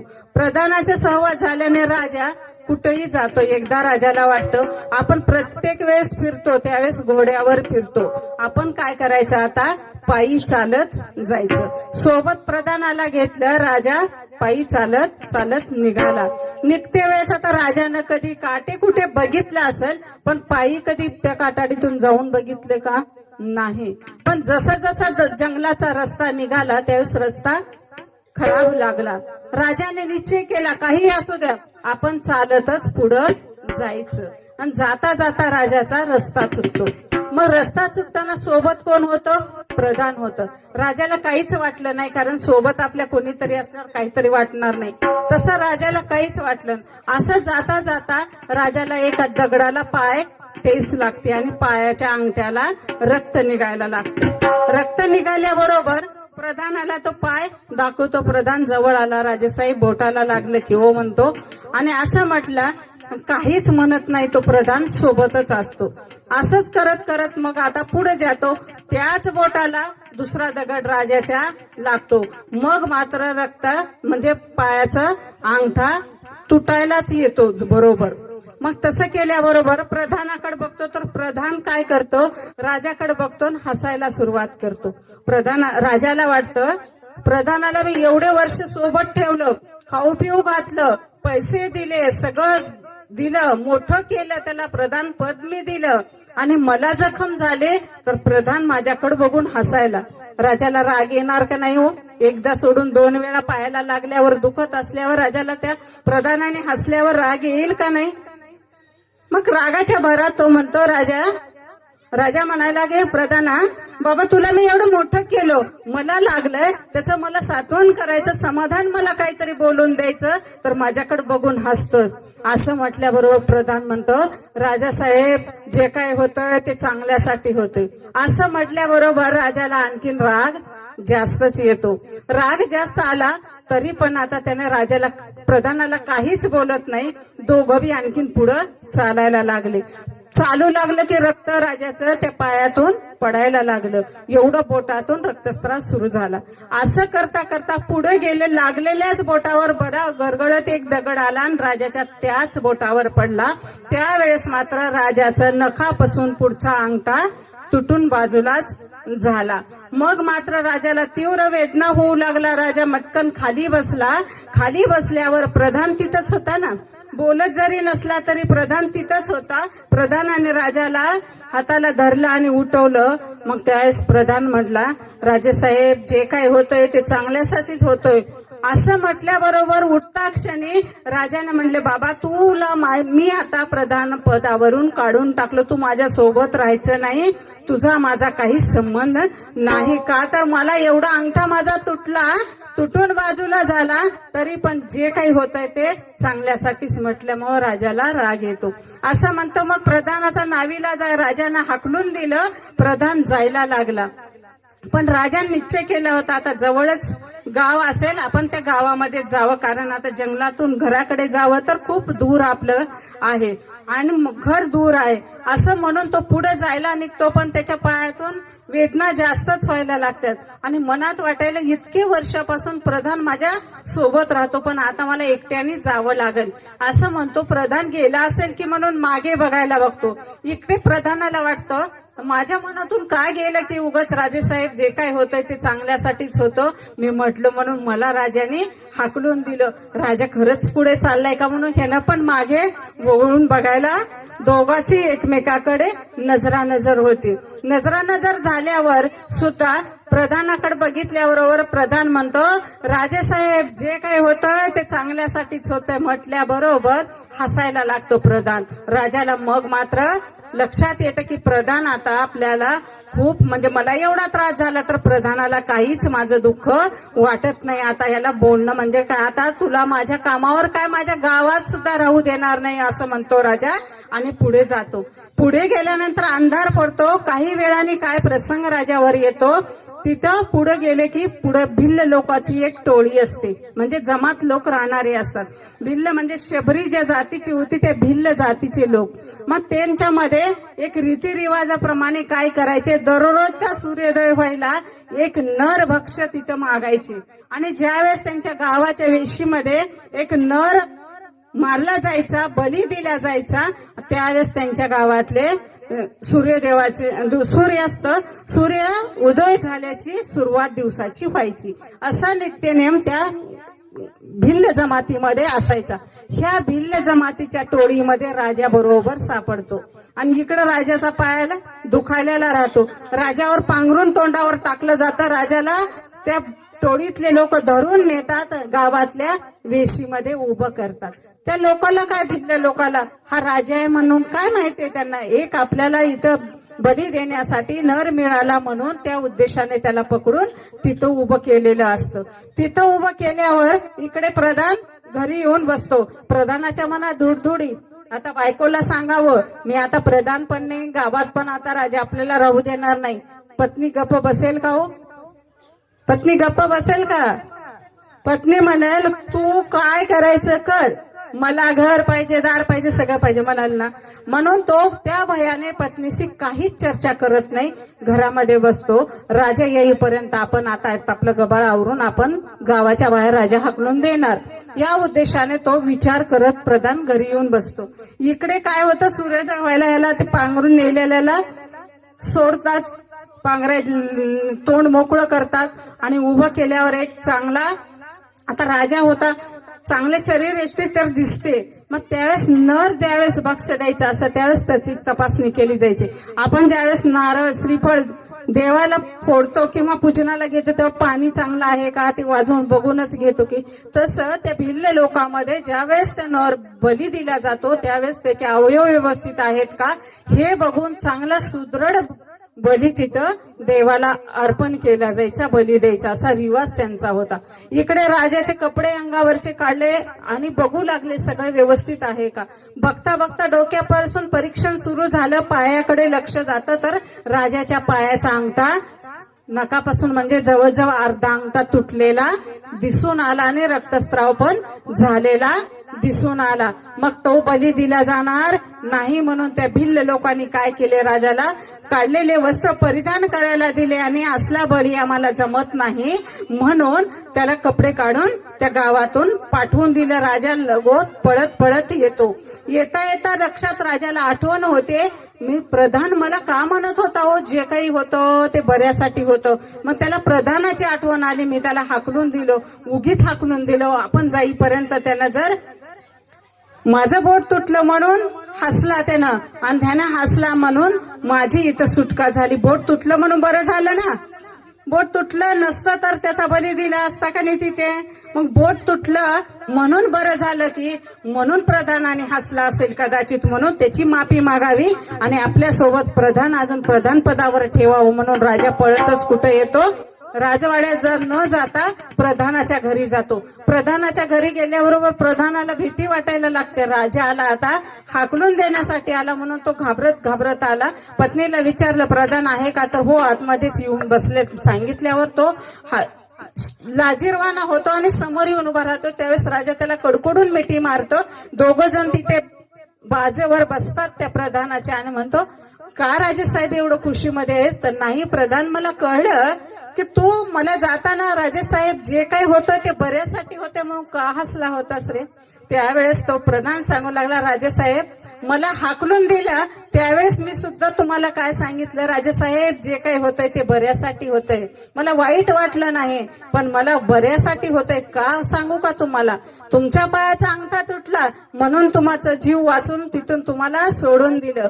मला जर तुमच्या सोबत तुम्ही हाकलून नसतं दिलं तर मी कुठं राहिलो असतो? तुमच्या सोबत राहिलो असतो. मग तुमच्या सोबत मलाही पकडून भिल्ल लोकांनी नेले असते आणि तिथं जीव द्यायला मला उभं केलं असतं. आणि उभं केलं नसतं आज तर माझेही कपडे काढून बघितले असते सगळे अवयव. तुमचा एक अंगठा तुटलाय म्हणून तुम्ही निर्दोष सुटून आला असतो. माझं काहीच तुटलं नव्हतं ना, मला फासावर जावं लागलं असतं. तुम्ही हाकलून दिलं म्हणून राजेसाहेब जे काही होतंय ते चांगल्यासाठी होतंय. या दृष्टांताचं तात्पर्य, आपण ज्यावेळेस सेवा करायला जातो आपल्यालाही कोणी निंदा करेल, आपला कोणी अपमान करेल, आपल्यावर नको त्या गोष्टीचा आरोप कोणी लावेल, त्यावेळेस आपण समजून जायचं आपल्याही जीवनातले रजोगुण तमोगुण पाप जे माझं होतं ना धुवून जाण्याचं कार्य त्या निंदकाने केलेलं आहे.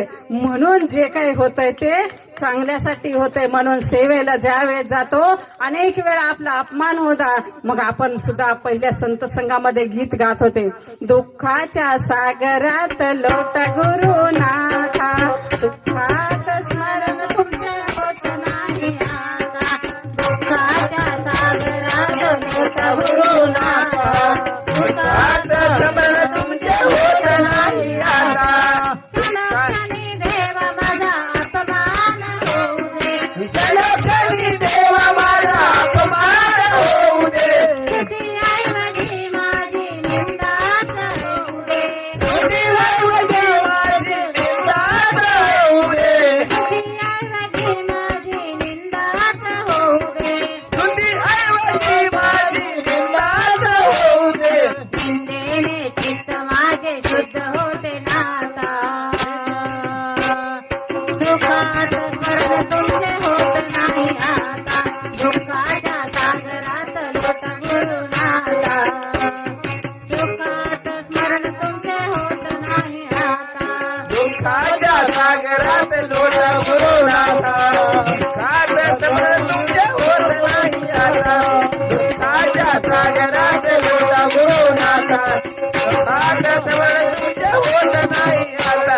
तेव्हा मला कोणी नाही म्हणेल, तेव्हा मला कोणी नाही म्हणेल, तेव्हाच देव तुझी सेवा करेल, तेव्हाच देव तुझी सेवा करेल. चरण स्पर्श होता तुझे चित्त होते नाता, चरण स्पर्श होता तुझे दर्शन होते नाता. सुखात स्मरण तुमचे होत नाही आता, दुःखाच्या सागरात लोटा गुरुनाथा. सुखात स्मरण तुमचे होत नाही आता, हा दुःखाच्या सागरात लोटा गुरुनाथा, दुःखाच्या सागरात लोटा गुरुनाथा. सुखात स्मरण तुमचे होत नाही आता, सुखात स्मरण तुमचे होत नाही आता. सुखात स्मरण तुमचे होत नाही आता. मग त्यासाठी काय करायचं? दुःखाच्या सागरात लोटा गुरुनाथा. आमच्या घरी हे अभंग आलं. माझे सासरे जिल्हा परिषदला कक्षा अधिकारी आहेत. ते काय म्हणायचे, ते गाणं अगोदर बंद कर, ते गाणं अगोदर बंद कर. का बरं तू म्हणतेस की दुःखाच्या सागरात लोटा गुरुनाथा? तुला कशाचं दुःख आहे? तुला कशाचं दुःख आहे? नाही म्हणलं त्यांना की त्यांना पुढचा अर्थ समजून सांगितला. माझ्याचे जे काही रजोगुण तमोगुण असतील त्याच्यानुसार मला कर्म धर्म संयोगाने या घरामध्ये मी सासर म्हणून आले जन्माला, माता पिता भाग्यवान म्हणून त्यांच्या पोटी जन्माला आले, पण माझे हातून झालेले कर्म मलाच भोगायचे. मग हे भोगत असताना मला जाता जाता काय या जीवनाच्या जीवन स्तंभामध्ये आधारस्तंभ माझे सद्गुरू लाभलेले आहेत आणि त्या सद्गुरूंच्या कृपेने मला ही सेवा मिळालेली आहे. कुठलीही सेवा असू द्या हो, होय महाराजा म्हणून तुम्ही कार्याला लागा. बघा जीवनामध्ये आपल्याला कधीच अपयश येणार नाही. प्रपंचामध्ये आपलं मन कितीही दुःख होऊ द्या, त्या दुःखाची तीव्रता लागलीच कमी करण्याचं सामर्थ्य या आलेल्या सेवेतून होत असतं. म्हणून या गुरुदेवांनी सेवा दिलेली आहे. मग त्यावेळेस ते म्हणायचे की हे गाणं मला नाही आवडत, तुला काही असं वाटतंय तर. मग त्यांना ज्यावेळेस समजून सांगू लागले त्यावेळेस ते खरोखरच म्हणायचे आणि असं म्हणायचे की तुला जसं सेवेचे वसा मिळालाय तसे अन्य जणाला घेऊन जात जा. असं म्हटल्याबरोबर गावातल्या महिला येऊ लागल्या. आमच्याच कॉलनीमध्ये रागिनी सूर्यवंशी म्हणून एक ताई होत्या. त्यांचा नवरा एवढा व्यसन करायचा. त्यांना 2 मुलीच होत्या. तुला मुलगा नाही म्हणून थोडस सासूबाई त्यांना घालून पाडून बोलण्याच्या वृत्तीमध्ये राहायच्या. त्या ताईला माहेरी जरा परिस्थिती साधारण असल्याने तिकडूनही आर्थिक आधार नव्हता. कारण ज्याच्याकडे धन आहे ना, कलियुगात त्यालाच मान आहे. पण पैसा ज्याच्याकडे नाही ना, त्याच्याकडे कोणी चांगलं माणूस चांगल्या भावनेने बघत नाही. मग आपल्याला ही जर वृत्ती घालवायचं असेल, एकमेव माझा श्रीमंत करणारा माझा बाप कोण कुबेर आहे तर कलियुगामध्ये संत जगद्गुरु माऊली आत्मज्ञानी संत आहेत. मग त्यांच्याजवळ तुम्ही गारानं घाला, नक्कीच तुम्हाला धनिक बनवल्याशिवाय राहणार नाही. मग ते मनानं असो, तनानं असो आणि धनाने सुद्धा असू द्या. मग त्यावेळेस त्या ताईला कळलं की आपण संत संघाला गेलं पाहिजे. नुसतं संत संघाला नाही, नुसती घरात भक्ती नाही करायची. आपण साधक दीक्षा घेतलेल्या आहेत, आपण नुसती घरात बसून भक्ती नाही करायची. तर असं सगळ्या सोबत आपण सेवेला जायचं म्हणून त्या ताईने ठरवलं. नवरा एवढा व्यसन करायचा. 1 महिना ताई नानीज मध्ये राहिल्या. पायामध्ये चप्पल नव्हता तर ताई नानीज मध्ये राहिल्या. आम्ही प्रवचनकारच्या परीक्षेला गेल्यानंतर ताईला मी एक साडी तिथे नेऊन दिली होती. ताई तिथेच राहिल्या, सेवा करायच्या. नवऱ्याला सुद्धा सोबत घेऊन 2 छोट्या मुलीला घेऊन तिथे गेल्या होत्या. ताईला सगळ्या सेवेतून अनुभव येऊ लागला. महिन्यानंतर ताई इकडे आल्यावर इथं सुद्धा सेवा करायला लागल्या. नवऱ्याचं व्यसन काही कमी होईना झालं. सासूने काय केलं, त्यांच्या हिनं अशी जास्त फिरायला लागली म्हणून सासूने त्या व्यसन मुक्ती केंद्रामध्ये त्या ताईच्या नवऱ्याला ताईच्या परस्परच नेऊन टाकलं. तिकडं टाकल्यावर त्या ताई माझ्याकडे आल्या. हे बघा ताई, आपण सेवा करतो, साधना करतो, भक्ती करतो, आपण सगळं करतो. आपण जर इतरांच्या घरी जाऊन आपण सांगू लागलो तर तुझ्याच नवऱ्याची व्यसन कसं सुटत नाही असं म्हणतील, तुझ्याच घरी वातावरण कसं निगेटिव्ह आहे असं म्हणतील. असं म्हटल्याबरोबर त्या ताईला सांगितलं, संत संघाची प्रतिमा आमच्या घरी होती. त्या ताईला सांगितलं की संत संघाच्या प्रतिमेच्या समोर ताई तुम्ही इथं बसा, आपण गुरुदेवांना सांगूयात की असं आमच्या घरामध्ये दुःख आहे आणि ह्याची झड आपल्या सगळ्या कॉलनीतल्या महिलावर पडेल, सगळ्या कुटुंबावर पडेल. मग आपण काय करूयात तर त्या इथं गुरुमाऊलीला सांगू म्हणून संत संघाच्या प्रतिमेसमोर त्या ताईने सांगितलं. सांगताच त्यांनी ताई तेच आमच्या घरी थांबले आणि इथूनच सेवेसाठी माझ्या जावाला घेतलं आणि त्या ताई सेवेसाठी गेल्या. बघा, गुरु तत्वातून आलेली सेवा लोक माझी निंदा करतात म्हणून करू नका, पण माझ्या मनाला कुठंतरी समाधान लागणार आहे. माझ्याकडून कुठलं तरी सामाजिक कार्य किंवा माझ्याकडून कुठलं तरी एखाद्याची घडण होणार आहे, असं कार्य माझ्याकडून कोणीतरी भक्ती मार्गाला लागणार आहे. माझ्या गुरुदेवाच्या संत संघाला कोणीतरी येणार आहे, तळमळ ठेवून जावा, तुम्हाला यश देण्याचं कार्य गुरुदेव करतात. त्या ताई असाच फिरायला लागल्या. संत संघाला येईपर्यंत घरोघर जायला सांगितल्या. इकडे काय झालं, दुपारपर्यंत ताई गेल्या नाहीत. दुपारपासून ताई घरी गेल्यावर ताईने कुकर लावला, स्वयंपाक करू लागल्या. इतक्यात त्यांच्या त्या व्यसन मुक्तीतून नवरा घरी येऊन बसला होता. नुसताच घरी नाही आला, सासूबाईला त्या लोकांनी सकाळीच बोलवून घेतलं आणि सांगितलं, तुम्ही यांना कशाला इथं आमच्या ह्या मुक्ती केंद्रामध्ये घातलं की यांचा उपद्रव जास्त वाढलेला आहे. असं म्हटल्याबरोबर त्यांनी त्या मुलाला घेऊन घरी आल्या. मग आम्हाला वाटलं त्या ताईनी लगेच फोन केला त्यांच्या मुलीने आणि काकू माझे पप्पा घरी आलेत, आता आईला आजी काहीतरी बोलेल. मग असं म्हटल्यावर आम्ही घरी गेलो त्या ताईच्या, कारण दुपारनंतर आम्हाला दुसऱ्या गावाला जायचं होतं सेवेसाठी. त्यावेळेस घरी गेलो तर त्यांच्या सासूबाईंनी सांगितलं आम्हाला तिथं असं म्हणून बोलवून घेतले आणि घरी आणलं. घरी आल्यावर ते भाऊ घरी आल्यावर दारू पिऊन व्यसन करून यायचे. तर व्यवस्थित घरी आल्यावर त्यांच्या पत्नीला म्हणायला लागले, हिटर लावलं, पाणी गरम करून घेतलं, त्यांनी स्नान केलं. स्नान केल्यावर हस्तगंधाचं डब्बीतलं हस्तगंध घेतलं, लावलं आणि ते तिथंच मांडी घालून बसले. छोटाच 60 रुपयेवाला एक फोटो त्या माऊलीच्या घरी होता ताईकडे, त्याच्या समोर बसले आणि ते सांगू लागले, मला माझ्या आईने त्या व्यसनमुक्तीमध्ये घातलं, पण तिथं मला हे फोटोतले महाराज येऊ लागले आणि सारखं माझ्याकडे बघत होते. फोटोतले महाराज येऊ लागले, तिथले लोक यांना उपदेश करायचे सोडून मला घट्ट तिथं बांधलं होतं. मी पळेल म्हणून घट्ट बांधलं होतं, तर अक्षरशः ह्या फोटोतल्या महाराजांनी मला बांधलेलं सोडलं.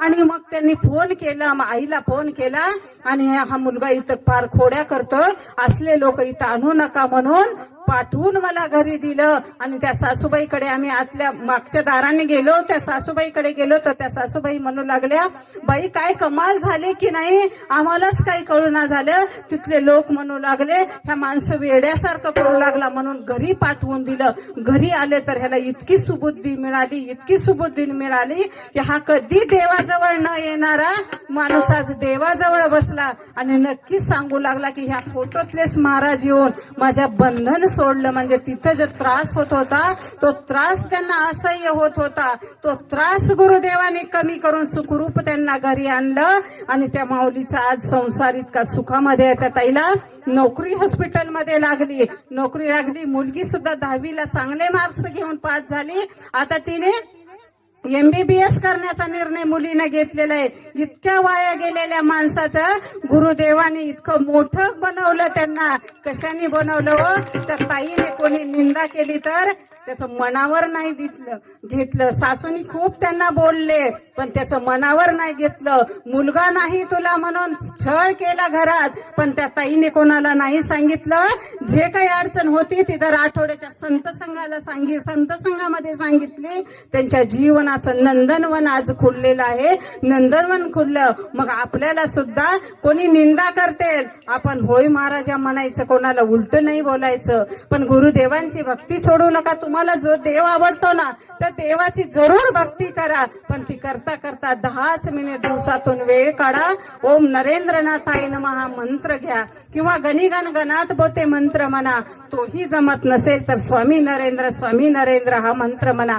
तोही जमत नसेल तर ओम म्हटलं तरी चालेल, कारण ओम निर्गुण आहे, निराकार आहे. ओम सर्वांना व्यापून आहे. मग त्या ओम मध्ये आपल्याला जी शक्ती मिळणार आहे, तीच शक्ती कलियुगात गुरुनामामध्ये आहे. म्हणून गुरुनाम सगळ्यात सोपं आहे. कारण आपल्याला माहित आहे, वाल्याचा वाल्मिकी गुरु स्वामी नरेंद्राचे वेड लागले मनाला, स्वामी नरेंद्राचे वेड लागले मनाला, अंतरीचा अनुभव सांगू कुणाला, अंतरीचा अनुभव सांगू कुणाला. स्वामी नरेंद्राचं वेड लागलं मनाला, स्वामी नरेंद्राचं वेड लागलं मनाला, अंतरीचा अनुभव सांगू कुणाला, अंतरीचा अनुभव सांगू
विठ्ठलाचे वेड लागले मनाला, अंतरीचा अनुभव सांगू कुणाला. अंतर मनामध्ये आपल्या जर अशी भक्ती असेल तर क्षणोक्षणी आपल्याला अनुभव यायला लागतील. त्या अनुभवातूनच आपल्या पापाचं क्षालन होतं आणि पुण्याचा संचय वाढला जातो. मग ह्यासाठी काय गरजेचं आहे?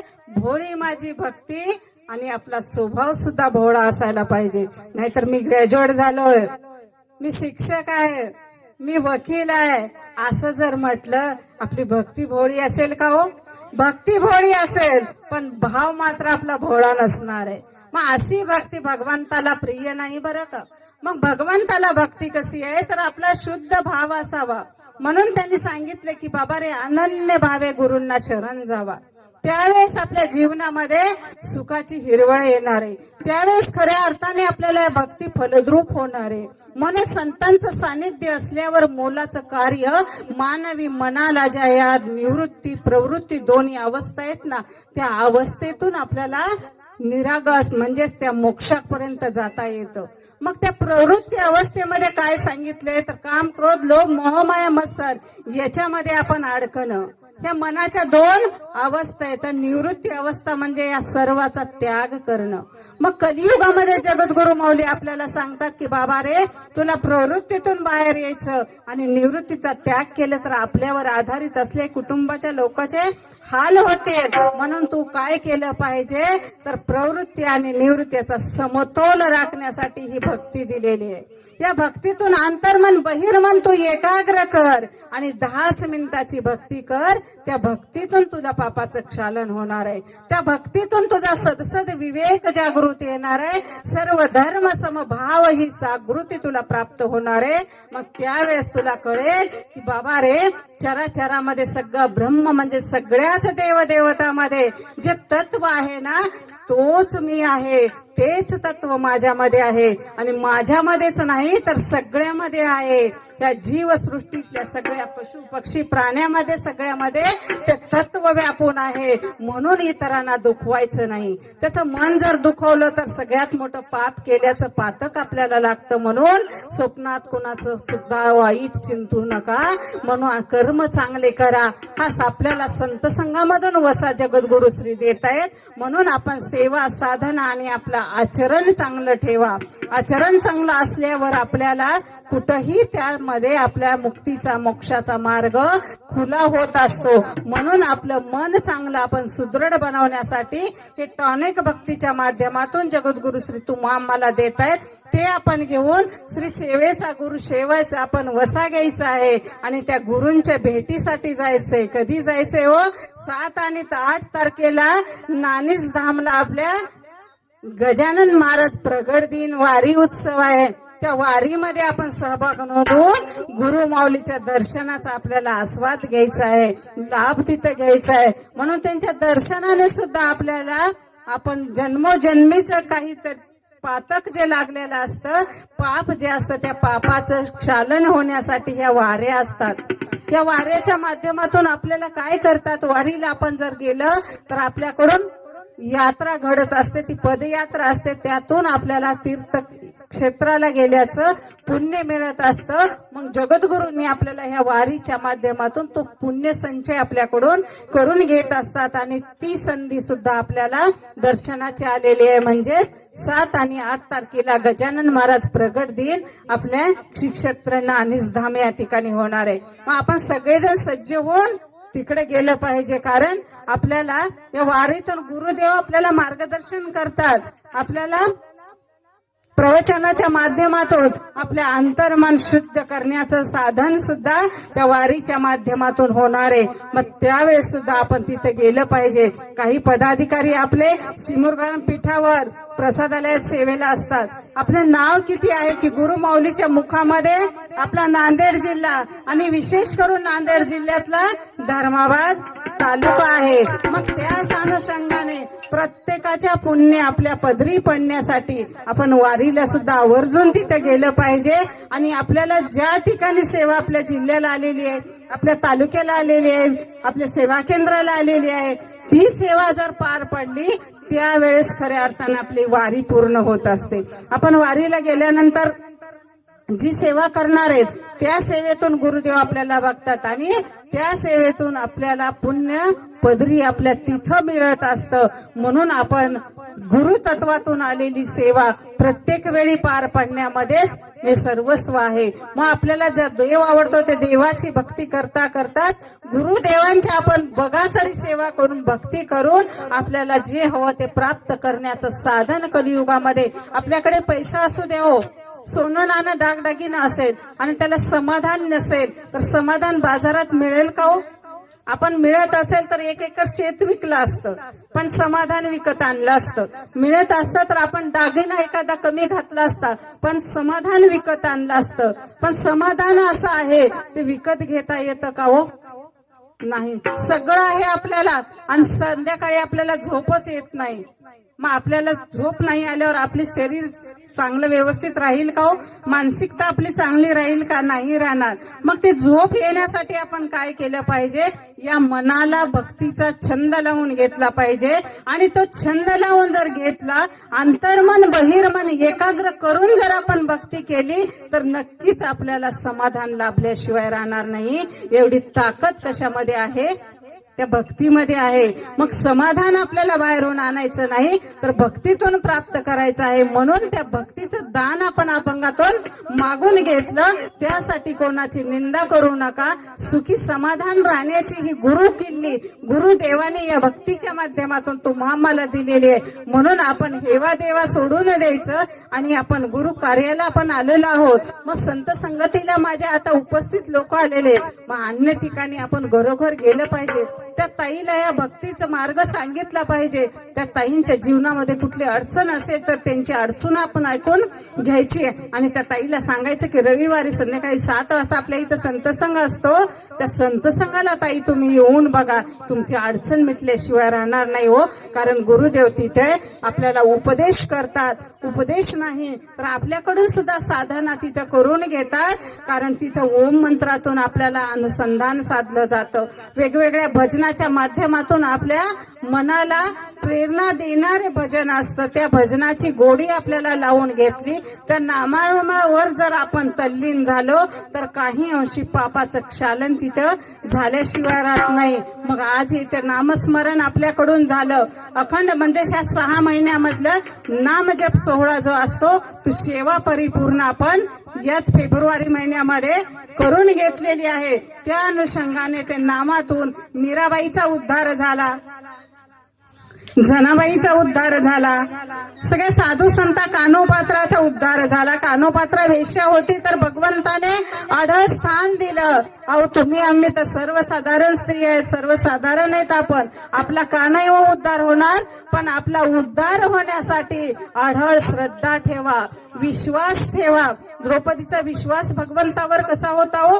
द्रौपदीला 5 पती होते. ज्या वेळेस दुर्योधन वस्त्रहरण चालू झालं त्यावेळेस पती कामाला आले का हो? आबरूचं रक्षण करू शकले का पती?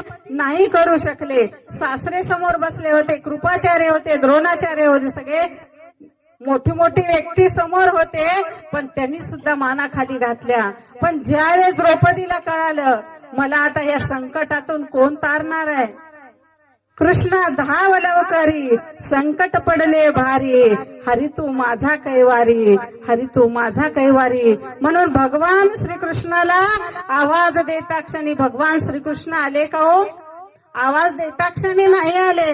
ज्यावेळेस द्रौपदीचा भाव होता, तिचे दोन्ही हात आपल्या छातीवर होते, पण तिने आता विचार केला माझे आता अब्रू धोक्यामध्ये आहे. आता भगवंता कोणीच माझं रक्षण करू शकत नाही हो. आता तुमच्याशिवाय मला कोणीच नाही. म्हणून अनन्य भावे शरण ज्यावेळेस द्रौपदी आली, छातीवरचा हात तिने सोडला आणि दोन्ही हात जोडले. कृष्णा धाव लवकरी म्हटल्याबरोबर तक्षणी भगवंताला मग त्यावेळेस प्रार्थना काय केली आहे त्याने? विश्वास नाही का द्रौपदी का रंग लाया, बहना का भाई बन खुद सावराया, इस जमाने में शरण कायेगी होगी, पूरा है भरोसा मेरी हार नहीं होगी. सद्गुरु सतगुरु जब तू मेरे साथ है, सर पे तेरा ही हाथ है। ये प्रार्थना दिल की बेकार नहीं होगी, ये प्रार्थना दिल की बेकार नहीं होगी। पूरा है भरोसा मेरी हार नहीं होगी, मेरी हार नहीं होगी। सतगुरु तू मेरे साथ है, सर पे तेरा ही हात है। अशी प्रार्थना द्रौपदीने केली भगवान श्रीकृष्णाला।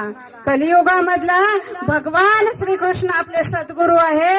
आपण ज्या ज्या वेळेस संकटात असू ना, त्या वेळेस तुम्ही संकटात त्या भगवंताचं नामस्मरण करा, कारण जन हे सुखाचे दिल्या घेतल्याचे। अंतकाळी आपल्याला त्या भगवंताशिवाय कोणीच नाही ही आपण जाणीव ठेवली पाहिजे। म्हणून आपला अंतकाळ सुद्धा सुखाचा यावा लागतो।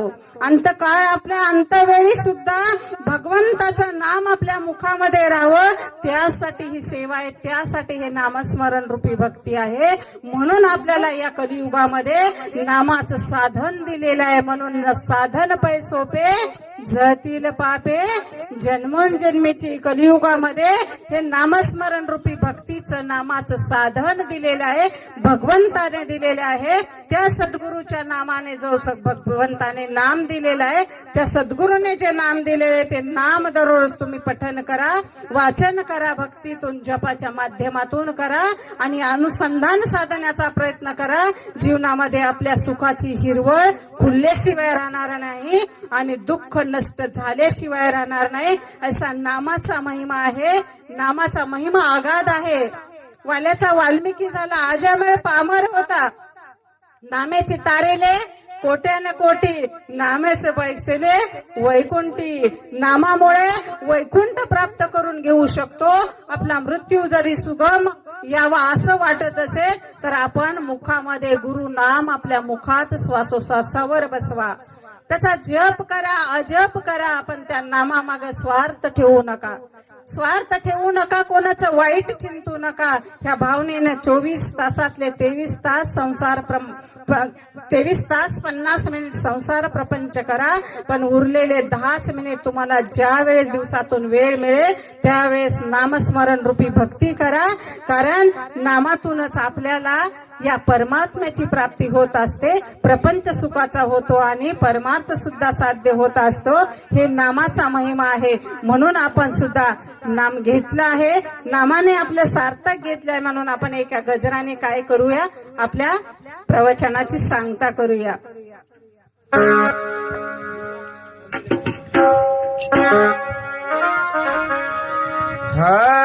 ओ जय सिया राम मना, हा जन्म नाही पुन्हा। ओ जय सिया राम मना, हा जन्म नाही पुन्हा। ओ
जशास तसे ताज्या घडामोडी पाहण्यासाठी व आपल्या परिसरातील बातम्या प्रसारित करण्यासाठी आजच आमच्या चॅनलला सबस्क्राईब आणि लाईक करायला विसरू नका. संपर्क करा वेद न्यूज मराठी, सिद्धेश्वर मठपती, मुख्य संपादक.